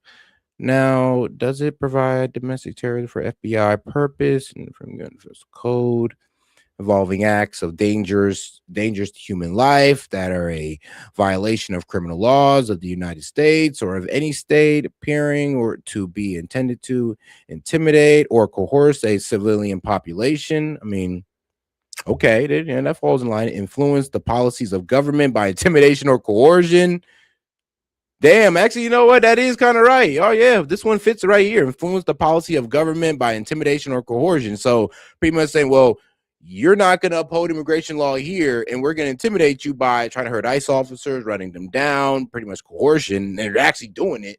So it goes from intimidation to coercion. So I give you that one. Affect the conduct of a government by mass destruction, assassination, or kidnapping. Hopefully we don't reach that. But no, that's a pretty sound point right there. Go ahead and get back to it. A gun and committed an act of domestic terrorism. Trump senior advisor Stephen Miller called him an assassin. Bavino said Preddy assaulted law enforcement. False, false, false, false. Whoa. Actually, be real with you. As soon as he put his hand out there and he tried to get in the way of law enforcement, yeah, I mean, real with you, that was assault. Yeah, you can mark that up as assault. But what else did you say, false? Senior advisor Stephen Miller called him an assassin. Nope, he wasn't an assassin. Bavino said Preddy assaulted law enforcement. I mean, actually, yeah, you can actually make that case. False, false, false, false. Those statements all at best inconsistent with what we can all see on the videos of the shooting, and at worst, egregious lies. Either way, these officials are being called out as such, even by opinion journalists who are normally quite supportive of the administration. The Wall Street Journal and the Free Press editorial boards, even the New York Post editorial board wrote today, quote, Mr. President, the American people didn't vote for. And shout out Monty, because Monty said he might have learned some lessons. He said, Sid called me out, rightfully so. So I'm coming with receipts on everything. Facts. These scenes, and you can't continue to order them to not believe their lying eyes, unquote. Even Leavitt wouldn't stand by the Nome and Miller lies today. Bro. Secretary Nome said Alex Preddy committed an act of domestic terrorism. Stephen Miller labeled Preddy a domestic terrorist. Does the president agree with them?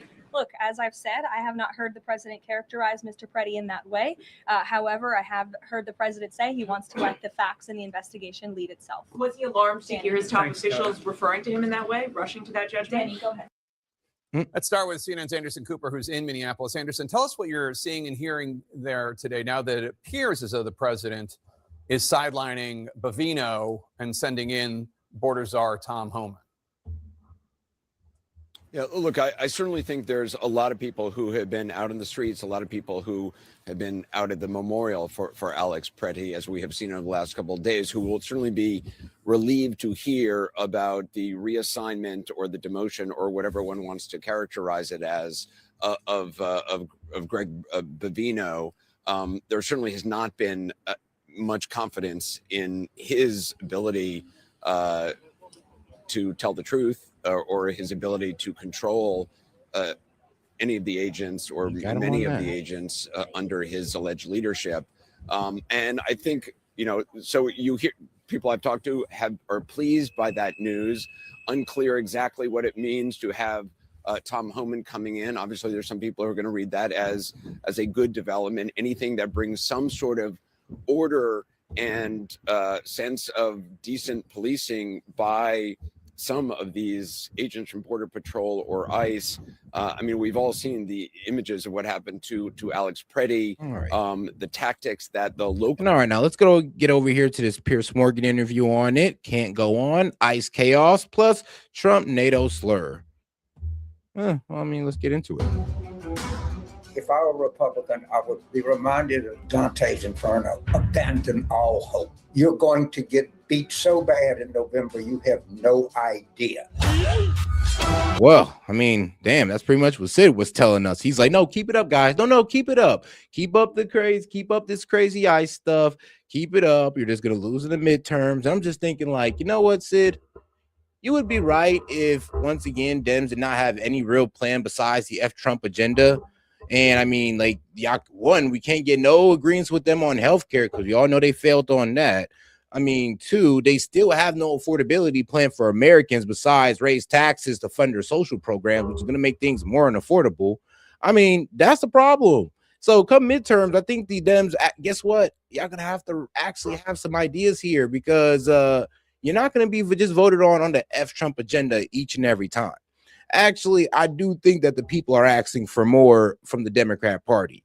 And y'all got to accept that at a certain point that, yo, it just can't be F Trump. You actually got to come with some real policies, or to be honest, you might not see that big of a difference in the midterm that y'all hoping for. They want a violent act, whether it's Renee Good, whether it's this individual. There is a desire. They don't want to get shot, though, do they? That guy was not a domestic terrorist. He was a guy who treated veterans. It's not just left versus right. Let's all shoot each other. I'm pretty sure on this panel, I'm the only one who's actually killed people. You know, they'll say they sent some troops to Afghanistan or this or that. And they did. They stayed a little back, a little off the front lines. Somebody I'm extremely proud of. That's my younger brother, Jeremy, who was a colonel in the British Army. We need to hear those words. He is sorry for what he said. He got it wrong. It was ignorant of him to say it. The president owes Britain and its armed forces an apology. Oh, wow. I mean, damn, they're offended. Your armed forces an apology. I mean, can you beat us? No? Okay, then. I'm sorry, but we don't care. Sorry, but we don't. I mean, like, I'll be real with you. Can you beat us? We do not care. Okay, then. I'll be real with you. Then we do not care. Because, if you've offended our army. I mean, brother, your army can't defend yourselves from immigrants. I mean, sorry, but what's going on with that? I mean, bro, when's the last time I even been in a real war? Like, come on now, bro. Like, is your army really the best army in the world? Is it even top 5? Well, actually, I know y'all intelligence agency is top 5, but come on now, let's talk about y'all army. Like, really, like UK, you're not known for y'all army. We are, but not you guys. Y'all known for being very polite people, and that's a good thing. And, well, terrible immigration policies, and that's a bad thing. Weeks feel like decades in the current news climate, and that's not just because, as you may have heard, I recently had a rather painful altercation with gravity and a small step, which led to a fracture of my femur and a brand new hip. So here I am with my new bionic hip, reporting from my home, at least for the foreseeable future. But the news doesn't stop, even for my frail torso. The protests in Minneapolis are becoming a demoralizing and deadly crisis for the Trump administration. 37-year-old intensive care nurse Alex Pretty was fatally shot by ICE officers on Saturday. State officials say he was a harmless protester. Federal officials say he was a domestic terrorist. They're two extreme versions of the same reality, just as half the country sees ICE as good, honest law enforcement, delivering on campaign promises, and the other half sees them as the Gestapo. Homeland Security Chief Kristi Noem gave this justification for Pretty's death yesterday. This looks like a situation where an individual arrived at the scene to inflict maximum damage on individuals and to kill law enforcement. Really? Having watched the footage, as we've all now done many times from many angles, that sounds like a fairly brazen attempt at rewriting history to suit a preferred narrative. And there's been quite a bit of that going on in the past few days. Not a point. Thousands of miles away from the domestic strife, President Trump spent last week admonishing his allies in Davos. There's no doubt that strong-arming NATO has delivered some good results for the United States, but some of his comments have caused genuine outrage, particularly on this side of the pond. You might even say they were a fairly brazen attempt to rewrite history for a preferred narrative. I've always said, will they be there if we ever needed them? And that's really the ultimate test. And I'm not sure of that. I know that we would have been there or we would be there, but will they be there? And let's hope that that never happens. We've never needed them. We have never really asked anything of them. You know, they'll say they sent some troops to Afghanistan or this or that. And they did. They stayed a little back, a little off the front lines. As a matter of fact, the only time NATO's ever invoked its most powerful clause, that an attack on one is an attack on all, it was after 9/11. Thousands of British troops were injured and 457 of them died in Afghanistan, where they categorically did not stay a little back. Canada, France, Germany, Denmark, and others all suffered losses there too. Trump has now backpedaled with a gushing statement about British troops, but he hasn't said the one word he hates using most of all, and this time I think he should. The president owes Britain and its armed forces an apology. I mean, okay, if we're talking about that, then all right, yeah, I agree with you, Pierce. I agree with you, Pierce. Yeah, it is a bit disrespectful to sit there and be like, oh, well, y'all, I mean, y'all hung back on Afghanistan. I mean, if he's talking about you didn't throw as much into the fray as we did, then we wouldn't expect y'all to do that. But all right, I get what he's saying. And if that's the case, he's like, yo, come on, at least respect the soldiers that did lose their lives for, well, basically America. Like, remember, they didn't attack them, they attacked us, and they stepped in for us. The 400, about 1,000 of them, and the 400 of them that died. You know, I mean, we got to respect those lives, each and every one of them, from whatever country they came from. All of this is Cenk Uygur, the founder and CEO of the Young Turks, Outkick CEO Clay Travis, Rob O'Neill, the former US Navy SEAL, and the legendary Democrat strategist James Carville. So welcome to all of you for my first panel with a new body, new year, new hip, and new resolve not to trip on a 5-inch step in the middle of a London hotel restaurant, whilst, and this is the most shameful part of all, as Rob O'Neill will certainly attest, while being completely sober. But we will move on from my own personal issues. Welcome to all of you. We're going to start with Minneapolis and then move on a little later to NATO and Trump. On Minneapolis, Cenk Uygur, it's been very interesting, the reaction to this second killing. In the first one, a lot of people moved to their partisan lines, and they held their partisan lines. Those lines were reinforced, doubled down, trebled down by President Trump and his administration and J.D. Vance and so on. This time, I'm seeing big cracks, particularly on the MAGA side, on the Trump administration side. They realize, I think, that we've all seen the video. Yeah. Right? You can tell us what you want us to believe, but we've all seen the video. Nobody can watch that video and not conclude that this guy was not brandishing his weapon. He wasn't trying to shoot the ICE officers. He was legally allowed to carry his firearm, which was apparently... I mean, yeah, like I said, everything Pierre's saying is right so far. The problem is, though, is that he walked up to an officer, got involved in a law enforcement scene, and didn't tell them that they was, that he was armed. They had to find out, and that would make things worse. Attached to his waist. He didn't use that firearm. And now we have to me, utterly extraordinary hypocrisy of people who've spent the last 20 years telling me that absolutely an American has a Second Amendment right to take a gun legally to a protest or anywhere they see fit. But now, because it doesn't suit the narrative, suddenly this is a terrible thing to be doing. I don't remember that argument with Kyle Rittenhouse. So to me, as always with these things, I don't take a side, but I do look at hypocrisy when I see it and call it out when I see it. And I'm seeing a bucket load of hypocrisy.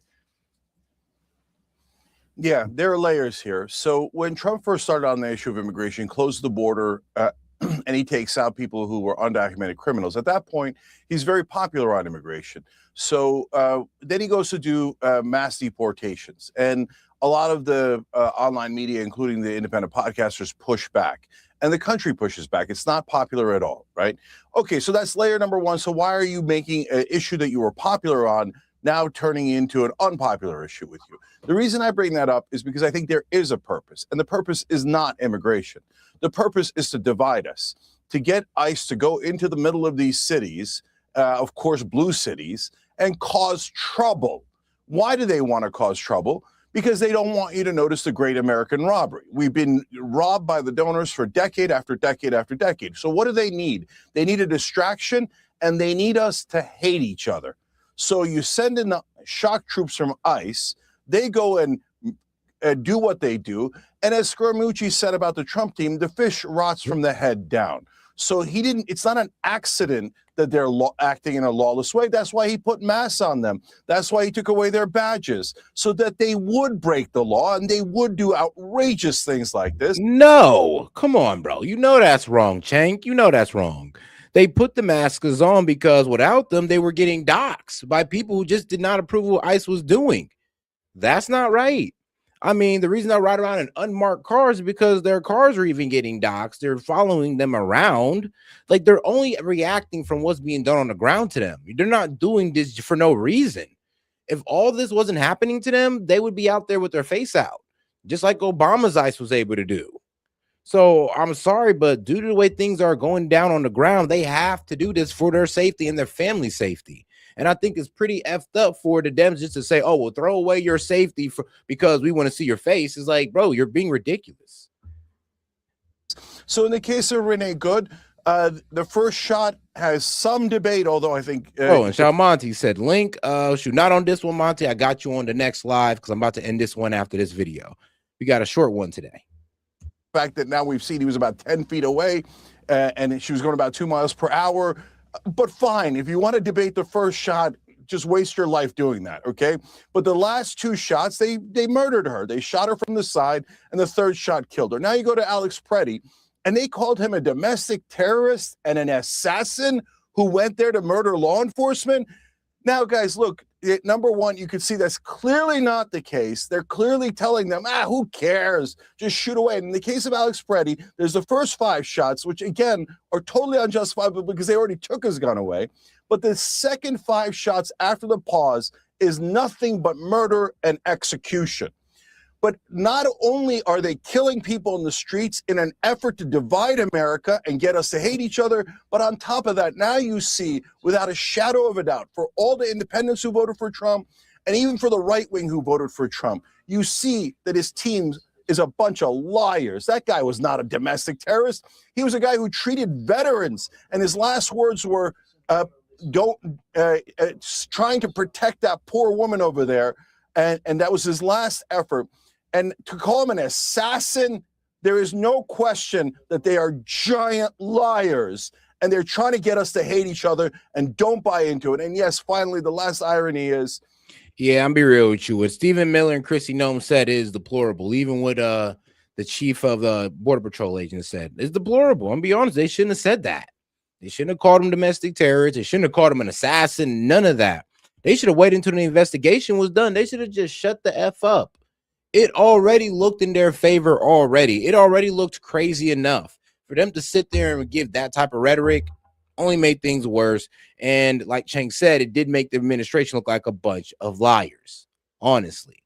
And I don't believe that myself, but due to the way they handled this, I mean, well, let's be honest with ourselves. They did. I mean, I'm not sure if they meant to lie. I'm not sure if they just came misinformed. Maybe the guy that gave them the briefing, gave them some bad information, but what they said was not true. When we were using our First Amendment rights on the left, a lot of the right about these individuals. Now, if you want to talk about the protesters in general, what's going down over there and what their goal is, you could probably mark that out. You could mark that along the lines of domestic violence, but these individuals like Renee Good and Alex Preddy, yeah, we can't say they were acting in, like a domestic terrorist, or they were out there to be a domestic terrorist. Said, well, free speech, we didn't quite mean it. Now, and by the way, when I say that, I mean the extreme right. Most of Trump voters are abandoning him on this issue as well. And now they say, oh, well, now that it involves the Second Amendment rights, maybe we'll pay attention. Oh, and shout out Tove. Appreciate the 10, Tove. And she says, Cenk is a put. Just like his nephew. Oh, he's a putz just like his nephew. I wonder what does putz mean? Well, I know he's an ass just like Hassan. So I'll give you that one. Shout out Tove, appreciate it. And bro, this guy, stop making excuses for the administration that continues to lie about what's happening on the ground. Bro, here's the thing. Left-wing media also lied about what's going on the ground. They were trying to act like this man was just walking, like he was just getting assaulted by ICE and they just executed him. That's not what happened. He walked up to the ICE officers and not let them know he was armed. Yes, he's allowed to be armed. But I mean, bro, if you get pulled over by the cops and you have a gun in the car, you're supposed to let them know about that gun. And if you let them find it without you telling them, it's going to be way worse for you. So, yeah, I mean, real with you, what's going on the ground, it does work in the officer's favor, especially if there was an accidental discharge of his gun that led to him being shot, which is looking like the case. Actually. It's not that, oh, no, the ICE officer just decided to shoot him for no reason. No, they heard a shot. And if you actually watch the video, after that shot rung off, that didn't come from many of the ICE officers, they start shooting him. So nobody's lying about what's on the ground. What I'm mad about is that they came out and tried to paint these guys as domestic terrorists. But what went down on the ground, no, they're not lying about that. But they are lying about trying to, I'm not saying lying, but they are misinformed by trying to call these guys domestic terrorists. Stephen Miller was definitely out there when he said, oh, he's an assassin. I mean, let's be honest. Like, we both know that's BS. But what's happening on the ground there is the truth. These people are obstructing ICE officers, and they are putting themselves in danger. So that's not what's being lied about. And ironically, if he wasn't armed, I think he would get less right-wing support. And that is a deep irony, but I'll take it because right now it's become obvious. Nah, I'm gonna be real with you. He did basically assault him. When he put that hand back on the officer, when he got in the way of that officer and put his hand back and try to get in the way of him, yes, that's insulting an officer. Like, I know he was trying to help that old lady up, but he got in the way of a law enforcement scene, basically bumping him, trying to get in the way of him, holding him back. That's assaulting an officer. I mean, you remember January 6th where you locked up a guy just from being bumped into an officer? Yeah, a January 6th was locked up for bumping into an officer, and you called that assaulting an officer.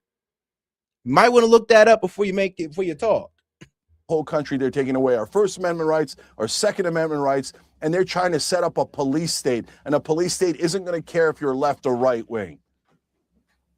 Okay, Clay Travis, your response to that? Well, first of all, I think you have to begin with how did we get here? And the answer is Joe Biden let in 10 million illegal immigrants with a wide open southern border for basically 4 years of his presidency. And Trump shut down the southern border within a month with the stroke of a couple of executive orders.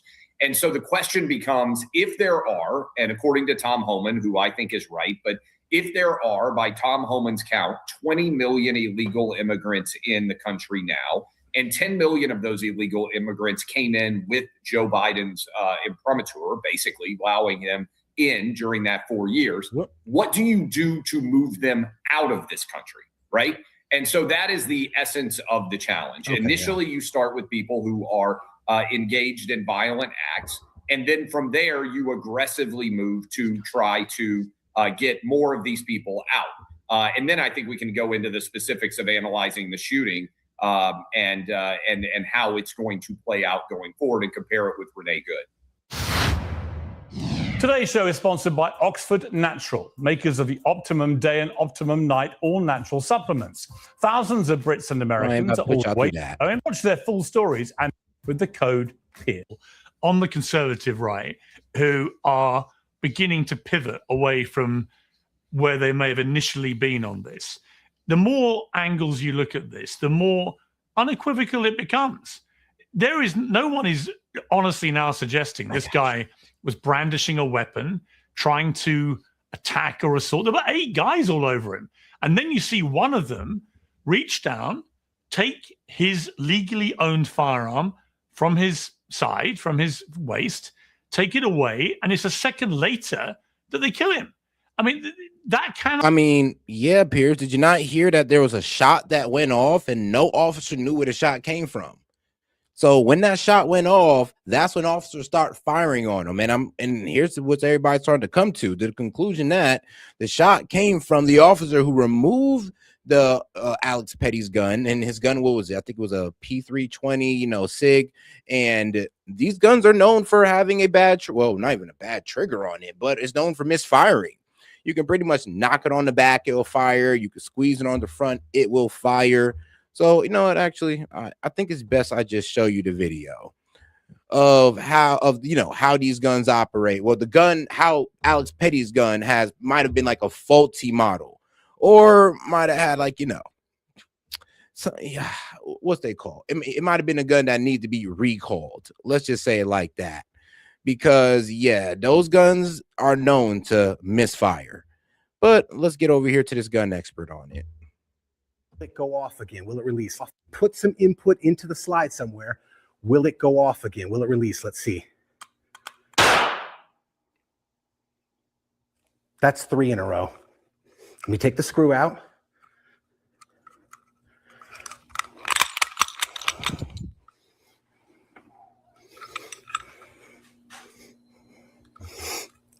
Number 4. Let's try it again. Let me show you. Fully functioning striker safety. All right. Should we do it with the magazine again? Let's put the magazine back in, and then we'll try the last one with the magazine out. Handy dandy trigger input tool. We are going to try to, dang, sorry about that. I'm trying to get over a sinus thing and a cough. We're going to try to simulate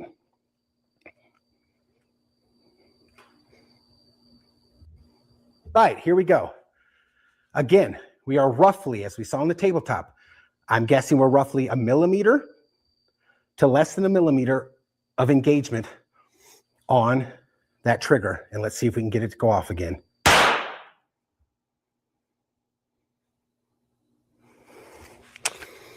That was 4. So, yeah. And like I said, we'll find out from the body cams, but I'm almost sure. I can guarantee it.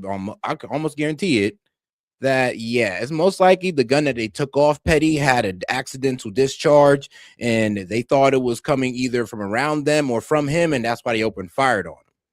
And if that's the case, then, I mean, sadly, well, for Dems, well, they'll be getting, well, I mean, you could say getting away with it. I like to call this a lawful shot. It was reasonable. Due to their perception of them thinking that they were about to be fired on, they opened fire on Alex because, well, he was the guy that said they had a gun on them. See, they heard a shot. They know that none of them shot, so they opened fire on him. Not be right. Look, I think we're going to figure out more details on this. It looks to me like maybe his weapon discharged. That is the weapon that they. Oh yeah, and if you don't know that the body cams are about to come out, I mean, come on, bro. Like, do better, bro. Do better. Flaming, you got to do better than that, bro. You actually got to do your research on this stuff. But shout out to Tove, though. Appreciate the support, sis. She says in Ohio. Yeah, in Ohio, that's true. Legally, we don't have to. But let me go ahead and pull that up again. There it is. In Ohio, legally, we don't have to tell the Leos if we are carrying. However, many smart carriers will inform Leos that, yes, we are armed for, my safety and theirs. It's called common courtesy. And if you're going to walk up to a law enforcement officer, you show the common courtesy, being, hey, look, I'm armed. I'm just trying to help this lady up. He could have did that. He could have been a responsible person to say, look, bro, I got this on me. I'm armed. I got my license on me, but I'm just here to help this lady up. And is either the ICE officer going to be back the fuck up, or he's going to be like, all right, go ahead. That's the only two things that could have happened if he went about it the right way. But instead, he literally got in the ICE officer's way, literally stepped in front of him, stepped right in front of him to get in the way of him and that lady. That was the problem right there. And that's why it can be seen as assault, because, I mean, just like that January 6th that bumped into an officer that y'all hit with assault. Yeah, if you intentionally get in the way of an officer and put your hand out him to, basically touch him and keep him away, yeah, that's assaulting and resisting arrest at the same time. Because after that, yeah, he was getting arrested. He was resisting. Now, you could say, well, I'll be reasonable. You could say, well, he was pepper sprayed and he was disoriented and all that good stuff. And yeah, you're right. You're right. Most likely that probably was the case. But let's not sit here and pretend like, yo, you probably should stop resisting and not be trying to grab onto everything and actually be listening to these orders, because that's what made it worse. Him trying to grab onto the lady. He was trying to stand up while the officers were keeping him down. That was also one of the problems, too. That made things a whole lot worse for him. But from him, discharged. And then there was a panic and a thought that a gun shot had been fired and the reaction occurred. That's my analysis of it right now. I think there should be an investigation. If it's determined that he behaved in a way that was outside the law, then this individual should be charged. And again, the only guy that probably should be charged was the guy hitting him with the pepper spray can. Yeah, that guy was tripping. I think the real issue here, big picture, again, is how do you get the 10 million that Biden let out? But also, and shout out to Monty, said he wasn't legally carrying. He didn't have his license with him. With him, and was in commission of a crime. I mean, that's also true. Monty, here's the thing. He wasn't legally carrying because he didn't have his license on him. That's what got him screwed. Like, the fact that he didn't have his license on him and he was carrying, and he didn't also let the officer know that he was carrying. Those are all things that is not going to work in his favor when it comes down to how they investigate this. Like, I'm just going to keep it real with you. these individuals are going and intentionally obstructing these ICE agents from being able to do their jobs. And this, I believe, is the intent. They want a violent act, whether it's Renee Good, whether it's this individual. There is a desire. But they don't want to get shot, though, do they? They don't want to get. Yeah, but Clay, they don't want to get shot. If you go back and remember, Pierce, the Axios story that came out, I believe it was in July, said that Democrats were instructing people that they did need to have a shooting because politically they saw it as beneficial. In other words, a consequence of trying to get in front of this. And I will just say, look, I am a First and a Second Amendment guy. If the guy, there's a difference between what you can legally do and what you should intelligently do. If I were giving advice to anybody who is going out to protest ICE right now, I would say don't go armed. I think if this guy had not had the weapon that he did, he would have been arrested. He would still be alive. I think there was a panic brought on by the gun being there. And so I think you have to analyze this situation in general. If my own kids were going to protest, Pierce, I would say, okay, do not take any weapons at all. You might legally have the right to do it, but I would tell them that is not a smart thing to do, and certainly. Yeah, but you know what? Again, in the arrest. Okay, but Clay, before I move to the other two panelists, again, I am struck by an irony here because Renee Good wasn't armed, and it didn't save her, right? And the bottom line is, I thought the position on the conservative right, which is mainly supportive of the NRA, for example, is that actually the answer, say, to school shootings is that everyone should have guns at schools, right, to stop this happening. That would stop it happening. If you take that logic, then after 2 shootings, 2 people being shot dead by ICE agents, wouldn't the logical thing be to do to take a gun, if you're legally allowed to have one, to protect yourself against the same thing happening to you? In other words, is the argument not being put forward here by people on the right who love guns? I'm not going to get into that debate again. Litigated that years ago. We've moved on. It's your country, your debate, your guns. However, it does seem hypocritical to me. It's like this is the completely opposite advice that you would normally give to a situation which keeps recurring where people are being shot. The normal advice is you should, if you're allowed to carry a gun, take it to defend yourself. My argument has been my kids all go to schools with armed security. I want trained security with armed guns at every one of my kids' schools, Pierce. That's different than someone going to protest and carrying a gun, to me, quite significantly. Because again, if you're going to get arrested potentially, or you're going to get involved with ICE agents, I don't think that the position should be, well, you should take a gun and get into a shootout with them. You shouldn't take up arms against lawful citizens in the country who are executing their lawful jobs. So Clay, you're against I'm just saying, for my kids' school, I want armed security. If my kids were going to protest on any issue under the sun and they were going there, I would tell them I would not advise them to take a gun. There's a difference between what you're legally allowed to do and what I would advise as a parent. So you were against Kyle Rittenhouse. Okay, I got it. I would not. Yeah, I said at the time. I said at the time, I didn't think it was smart for Kyle Rittenhouse to take a gun to the middle of that crazy riot. I would have advised against my kids doing it. Once he was there, I think the jury reached the right verdict in that case. Okay, let me bring in James Carville. James, it seems to me this is heading to a very dark place in America. You've got these ICE agents who, for their own self-protection, because they're getting doxxed, they're getting identified, they're getting targeted and so on. They're wearing masks. They're out there. A lot of them apparently do not have proper crowd control training. They're getting into regular skirmishes now with protesters, which are turning deadly. And I think the American people are increasingly appalled by this, which is why you're seeing Donald Trump reigning back in this particular incident in a way we haven't seen him before. But this is getting tinderbox stuff, isn't it? Well, first of all, a fabulous Republican economist, I think his name was Herb Stein, said that which can't continue won't. This is not going to continue. By the way, if I were a Republican, I would be reminded of the sign on the entrance of Dante's Inferno, abandon all hope. You're going to get beat so bad in November, you have no idea.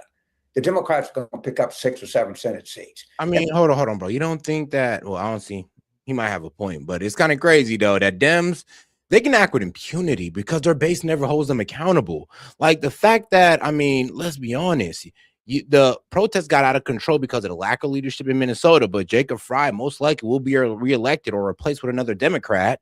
Tim Walz allowed these protests to get out of hand and for a whole bunch of fraud to go down, but guarantee you that they will still elect a Democrat. It's like, yeah, I'll be honest with you. It does seem like, bro, when you're a Democrat, you got this radicalized base. It's like you can do no wrong. But we'll see. We'll see. We'll see. We'll wait to maybe we'll have a Democrat president again, and we'll see them screw that up, and we'll take back the House and those 2 years in. We will see. But sadly, in this predicament right now, I see where he's going with it. Because, yeah, I'll be real with you. Donald Trump, once again, is only focusing on domestic policy. He is focusing a little bit on making things more affordable, like, trying to cut interest rates and all that, cap interest rate at 10%. He scrapped the 50-year loan BS. I mean, I'm glad he did that. Gas prices are still going down. Prices are still falling. Not as fast as we want them to fall, but he's doing a good job on that. Overall, things are a little bit more affordable than they were under Biden, but people are still suffering from this unaffordability crisis due to the rapid increasing of pricing under Biden. So we still got a lot to do. I mean, we lost $3,000 of buying power, and we probably only got about $1,500 of it back. Wishful thinking, maybe $1,800. The idea that somebody exercising poor judgment, which I'm sure I do 10 times a day, is the excuse of someone to shoot me is utterly ludicrous. So that people make mistakes all the time. They park in no parking zones. They exceed speed limits. They might drink too much. None of this suggests that you ought to be out shooting people. And honestly, what you have there is a bunch of undertrained, not particularly qualified people. No. They're trained. They're heavily trained for what they're supposed to do.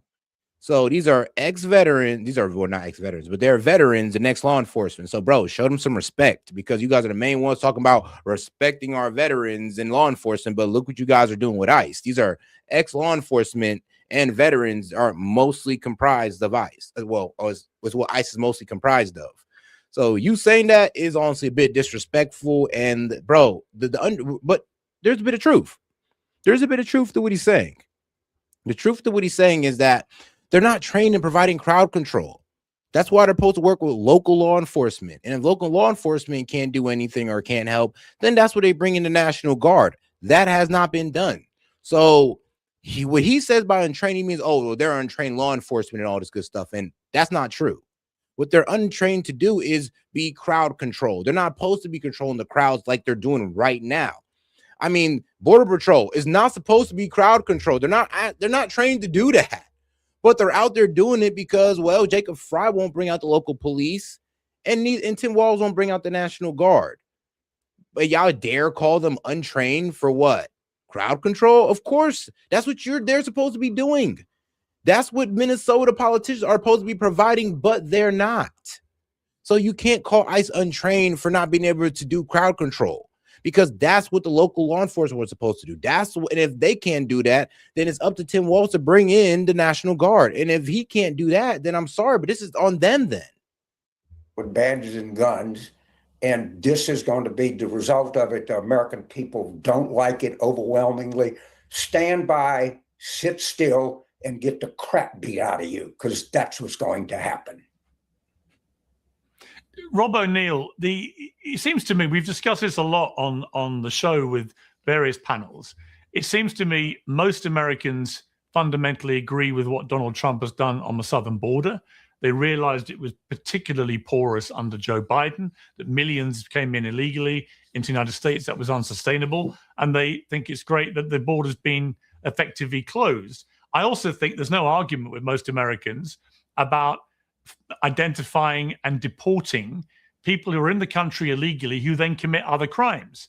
The flashpoint is on these ICE agents going into cities and going after people who perhaps came in, with their parents, or perhaps came in 10 years ago and built families in America, who are law-abiding, committed no other crimes, who pay their taxes, who contribute to society, who are the bedrock in many ways of the ideology of the United States of America.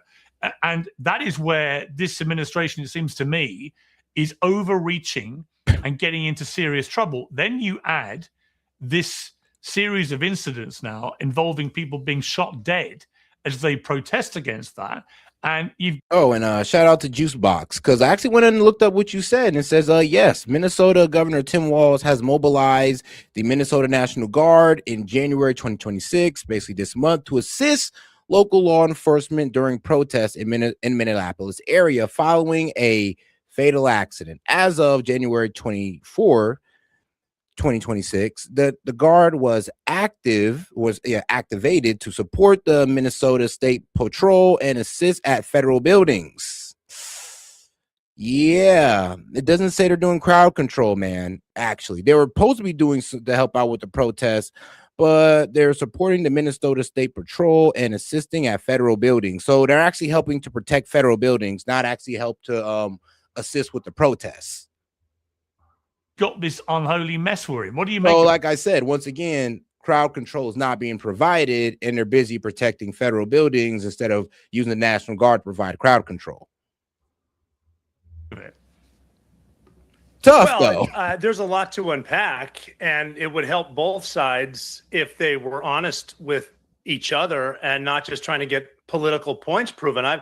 As a registered independent, I'm absolutely appalled. No, hold on. It actually says the purpose right here, too. The purpose, the guard was activated to assist with traffic control, protest public safety, and manage protests, not specifically to deploy on city streets for combat-style operations, according to early reports. But as of now, they are just maintaining the protection of federal buildings and assisting Minnesota State Patrol in doing such tasks.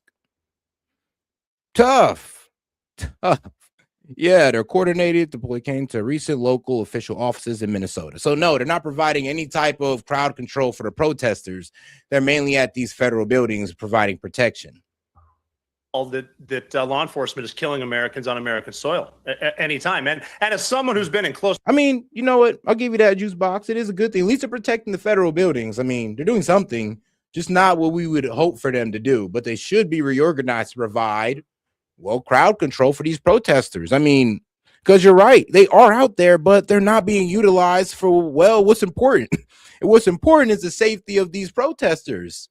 I don't care if I disagree with them politically. I care for their safety. And right now, that is not the top priority of Tim Walz. Apparently, it's just to protect, I guess his cronies, because he's out here protecting the federal buildings instead of his constituents with the National Guard. So close. Armed combat, like state policemen. I mean, they could be out there, but instead they're protecting federal buildings with everyone from Chechens to Afghans to Iraqis to Syrians to our friends in Somalia. No gunfight is the same. And when I walk down the streets of New York, I see people crossing the street without the right of way. Some of them get hit and killed. Doesn't mean it didn't happen. You should be armed wherever you go. And it doesn't matter how many full magazines you have. When you introduce yourself into an ongoing arrest and you're armed, you're just escalating the force. Does the person who got killed by a bus because they weren't looking deserve it? No. Does this guy deserve it? No. You shouldn't. It shouldn't have to happen. But we're not being. No, it shouldn't have to happen. Like I said, in my honest belief, when they took the gun off him, there was an accidental discharge of his gun because his gun model is known to have that fault with it. And I mean, let's be real. If that happens, I'm pretty sure that all the ICE officers are going to think that it either came from him or somebody shooting at them. They assumed that it was him and just started opening fire. It's just the way it went down. And shout out to my man, Mr. Paramedic. He says, old man has to take a nap, LMAO. Not facts. Like, bro, need to chill out. Being honest, it's like the left is now saying, yeah, they're just coming in and separating children from their families. There should be a way, and I think law-abiding citizens should have a different route. But there are criminals they're going after, and the left won't even admit it. A lot of people in Minnesota voted for this, but the problem in some other parts of Minnesota is they've infiltrated so many illegal voters. Look at the front. And look, again, if I'm wrong, tell me I'm wrong and prove it, and I'll admit it. But there's a lot of bad stuff going on right now, and then it's distracting on both ends. Look at the law. No one's considering the gun was introduced. There's law enforcement officers right there. They're feeling so much stress right now because of the paid activists that are all over them, screaming, blowing whistles, shooting projectiles, everything at them. They think about their family too. They think about previous events. They think about previous shootings, all the stuff, and they're like, up to include, I don't want to shoot this guy. When it happens, it happens. We can easily minimize the amount of stuff going on. No shooting is the same. I killed a dude that was driving a car at me in 2012, different place. That's a big, heavy weapon. She was armed too. Here we go again.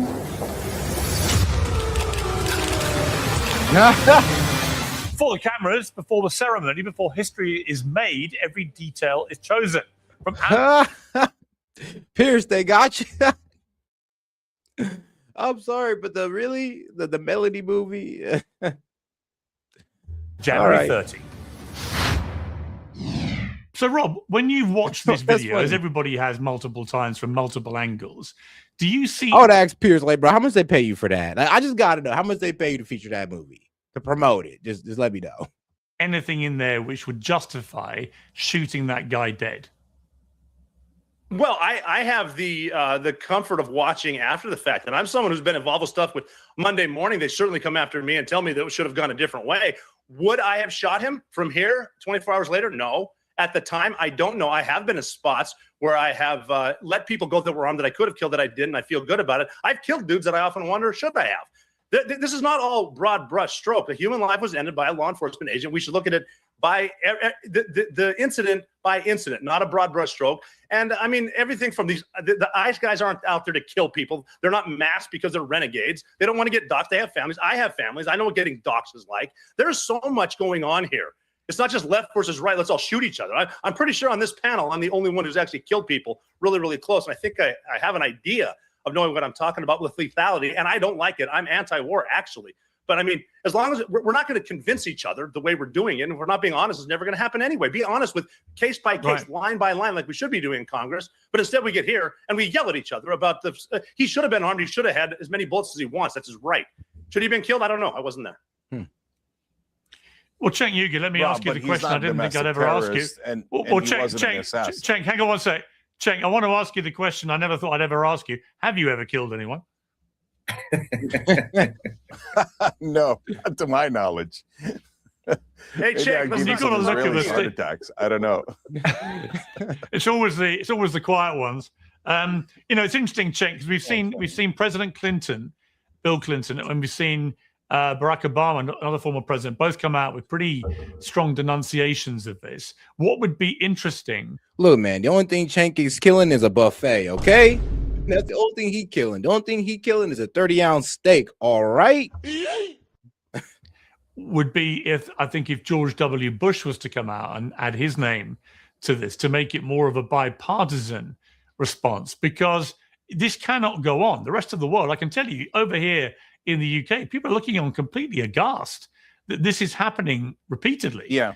And no one can quite understand why those who have the power to cool things down aren't doing that. Now, Tom Homan has been sent down there tonight. We know there's a White House press briefing going on in the next hour or so, which may add some more clarity too. But what should happen here? What do you think is the obvious thing to do? To have ICE completely remove themselves from Minneapolis? But then it begs the question, well, where do they go next? Should they continue their work? Is not a lot of what ICE is doing, because I believe it probably is not a lot of what they're doing valid? If they are actually catching and deporting genuinely bad criminals who are in the country illegally anyway, then they should be allowed to do their job, shouldn't they? Yeah. So let me build on what James said. So look, at this point, the polling is in even before this Alex Preddy shooting, and this one is going to put it way, way over the top. So already over 60% of Americans thought ICE was going too far before the shooting. Over 70% of independents thought that. And now the fact that he was armed and was, exercising his Second Amendment rights just by having a gun, and he seemed to have been killed because he had a gun. All right, guys, I'm out of time on this one. And don't worry, guys, I will be back. But your boy got to work. So I'll catch you guys on the next one, guys. It's S.E.T with S.E.T Media. Appreciate the support, guys. Make sure you guys like the video on the way out if you haven't already, and especially if you're on Rumble. And if you haven't already, man, make sure you follow me on Rumble, man. Right now, YouTube got your boy under the shadow ban. So if you want to make sure that you get the notifications, go ahead and follow me on Rumble, guys, and turn on your notifications on your phone as well. But all right, guys, I'll catch you guys on the next one. And you know what? I'm gonna save this one. I'm gonna go ahead and bring up like Monty and Gaming probably to, you know, chop this up with me. But all right, guys, appreciate the support. Peace. It's only in places like Minneapolis where you're seeing civilians being shot by ICE officers. You're not seeing this sort of thing in places like Florida. Because in Minneapolis, you have a radicalized population of Disney-brained adults who think that they're in a movie. They literally think they're like superheroes resisting tyranny in a movie. So they show up to protest, armed, and intentionally intervene and agitate federal law enforcement activities. And it's like, these people think that this is what the Second Amendment's for. It's for resisting tyranny. You are not resisting tyranny by resisting the enforcement of federal law that people voted for, by the way. Trump ran on enforcing our immigration laws. Just because your radicalized population in Minneapolis didn't vote for those laws doesn't mean that they cease to be federal law. They should still be enforced, and interfering with the enforcement of those laws is literally resisting the will of the American people. You are not the hero you think you are. You're a radicalized Disney-brained adult who thinks that you're the superhero in a movie when in actuality you've just been brainwashed to fight against your own interests.